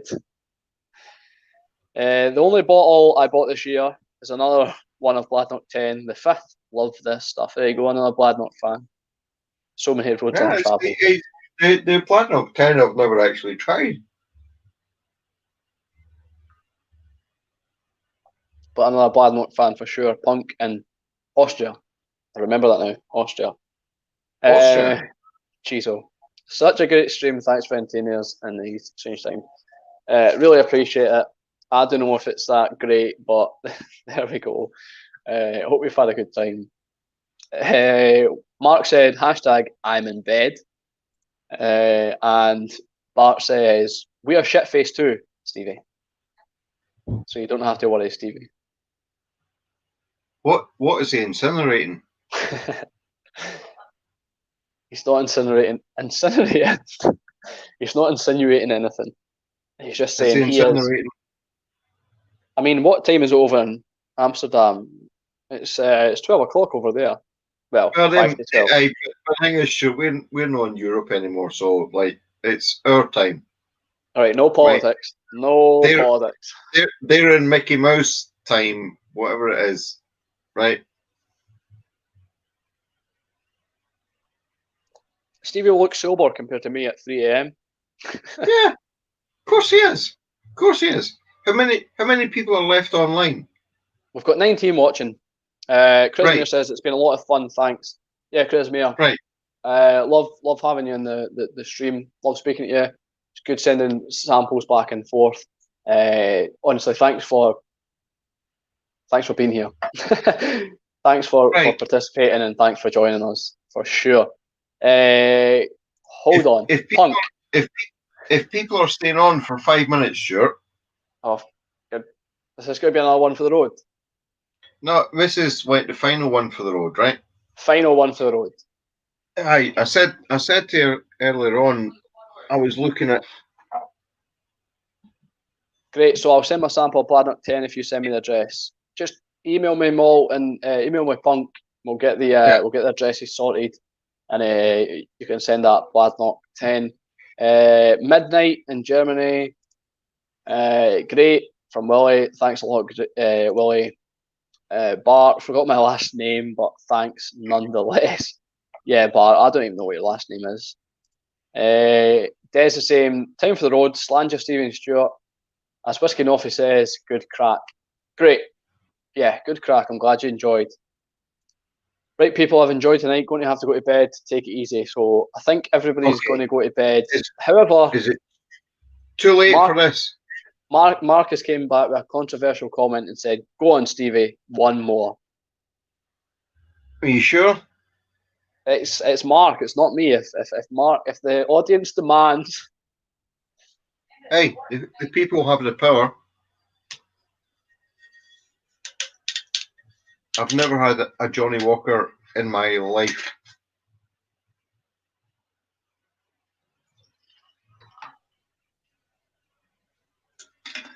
Tony says Stevie's going to regret this White Walker. Really? White Walker. That's what he's opening. Stevie, your daughter's asking if you've had a glass of water. Yeah, at lunchtime. Yes, at lunchtime. You need to have a glass of water. If he touches that without a glass of water, I'll phone Sharon. Louise says if you touch that without having a glass of water, she's going to phone Sharon. I'm touching it. I'm touching it. Punk has said he's touching it. Punk has said this was the first time it actually felt like actually meeting people at a live. Thanks for chat, Punk. Honestly, you've been a support to the channel. It's great seeing you. It's great speaking to you. Honestly, thanks. Hopefully this has made your night a little bit better. Whiskey Wims, kill the stream. He's about to pour Johnny. So everybody's saying you're going to hate it. No, well, okay. Tonio. I'm going to surprise you then, because Stuart. No, don't say it's good. Don't say it's good. Is it okay, or is it meh? It's not. I think it's more than okay. You think more than okay? What do you think? It's a good dram? I think you've had enough to drink. Best live chat I can remember. Right, Tonio O'Neill. Tonio, is that like Italian and Irish? Or is it Antonio? And anyway, Tonio. Stuart, best live chat. It's very much like the Dalwhinnie Winter Straw. No, it's very much like caramel, vanilla, I need to coconut. No, it's actually you won't take a taste of this and go, "Oh, that's terrible." It's by far terrible. Maybe you need to give me it blind, so that I don't have any prejudice. Tony O'Neill, best live chat I can remember for Defo, certainly brightened up my evening. Tonio, that means a lot. Cheers, thanks, honestly. Mark, Johnny Walker Green is fine. Never had it. Tonio, jug. Des, in that case, I'm going for a Glen Scotia 15. On you go. Nice. But see you guys soon. Sleep well, and thanks for a great night. Yeah, but have a good sleep, and hopefully go for a run tomorrow. Have a good one. Jeff Whisky, first Johnny Walker starting strong. After 6 drams for the road, of course it was good. And Tony says, try again when sober.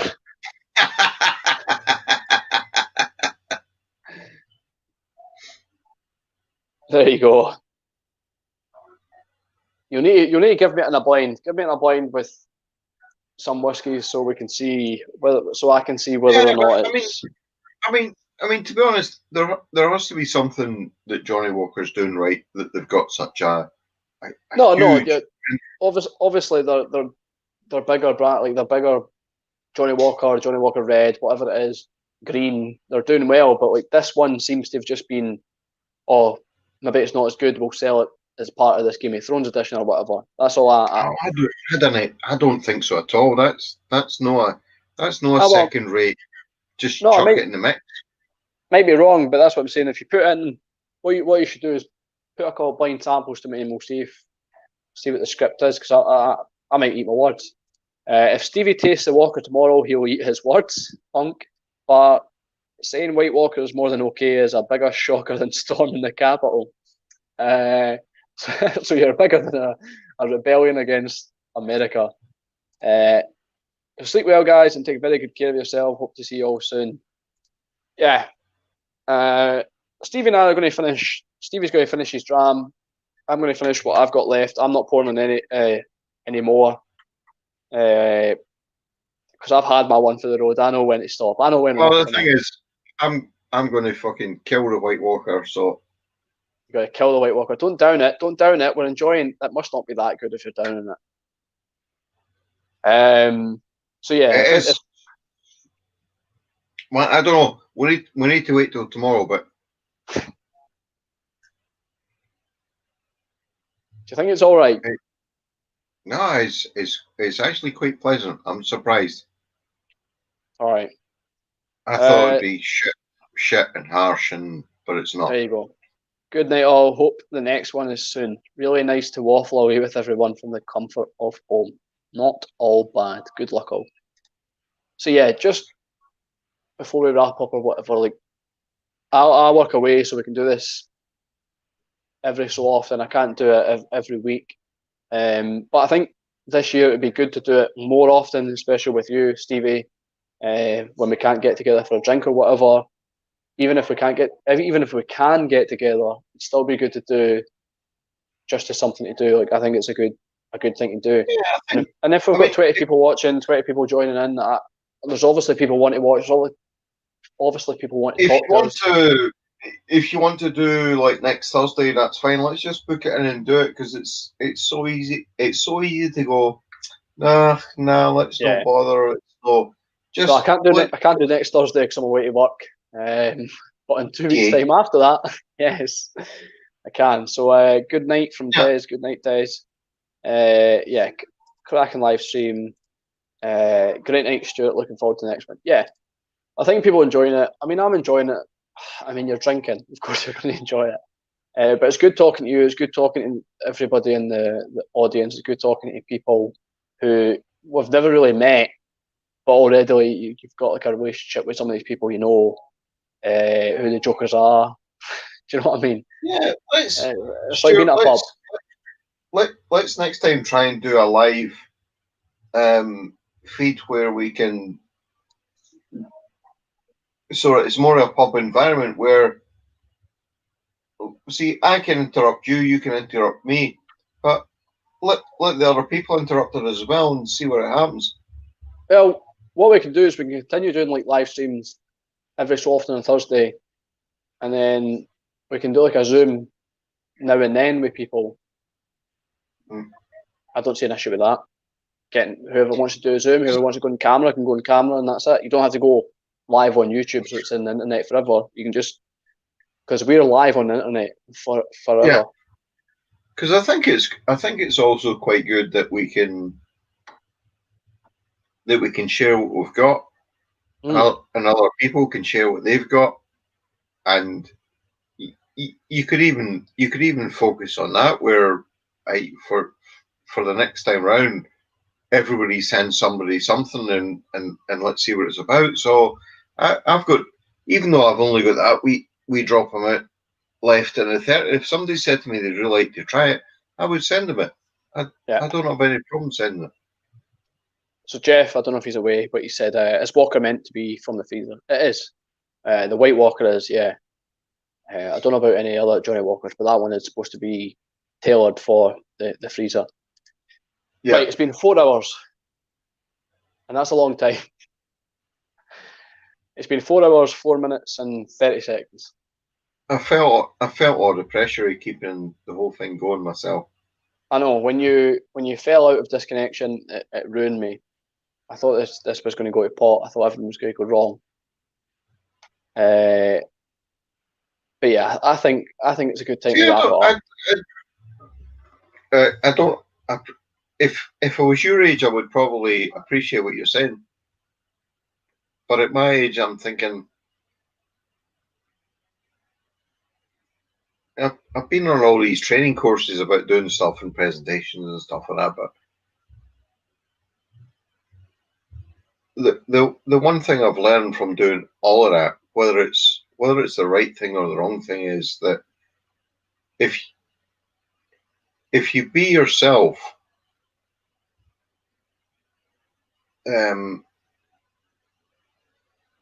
that is the most natural thing, and people will relate to that.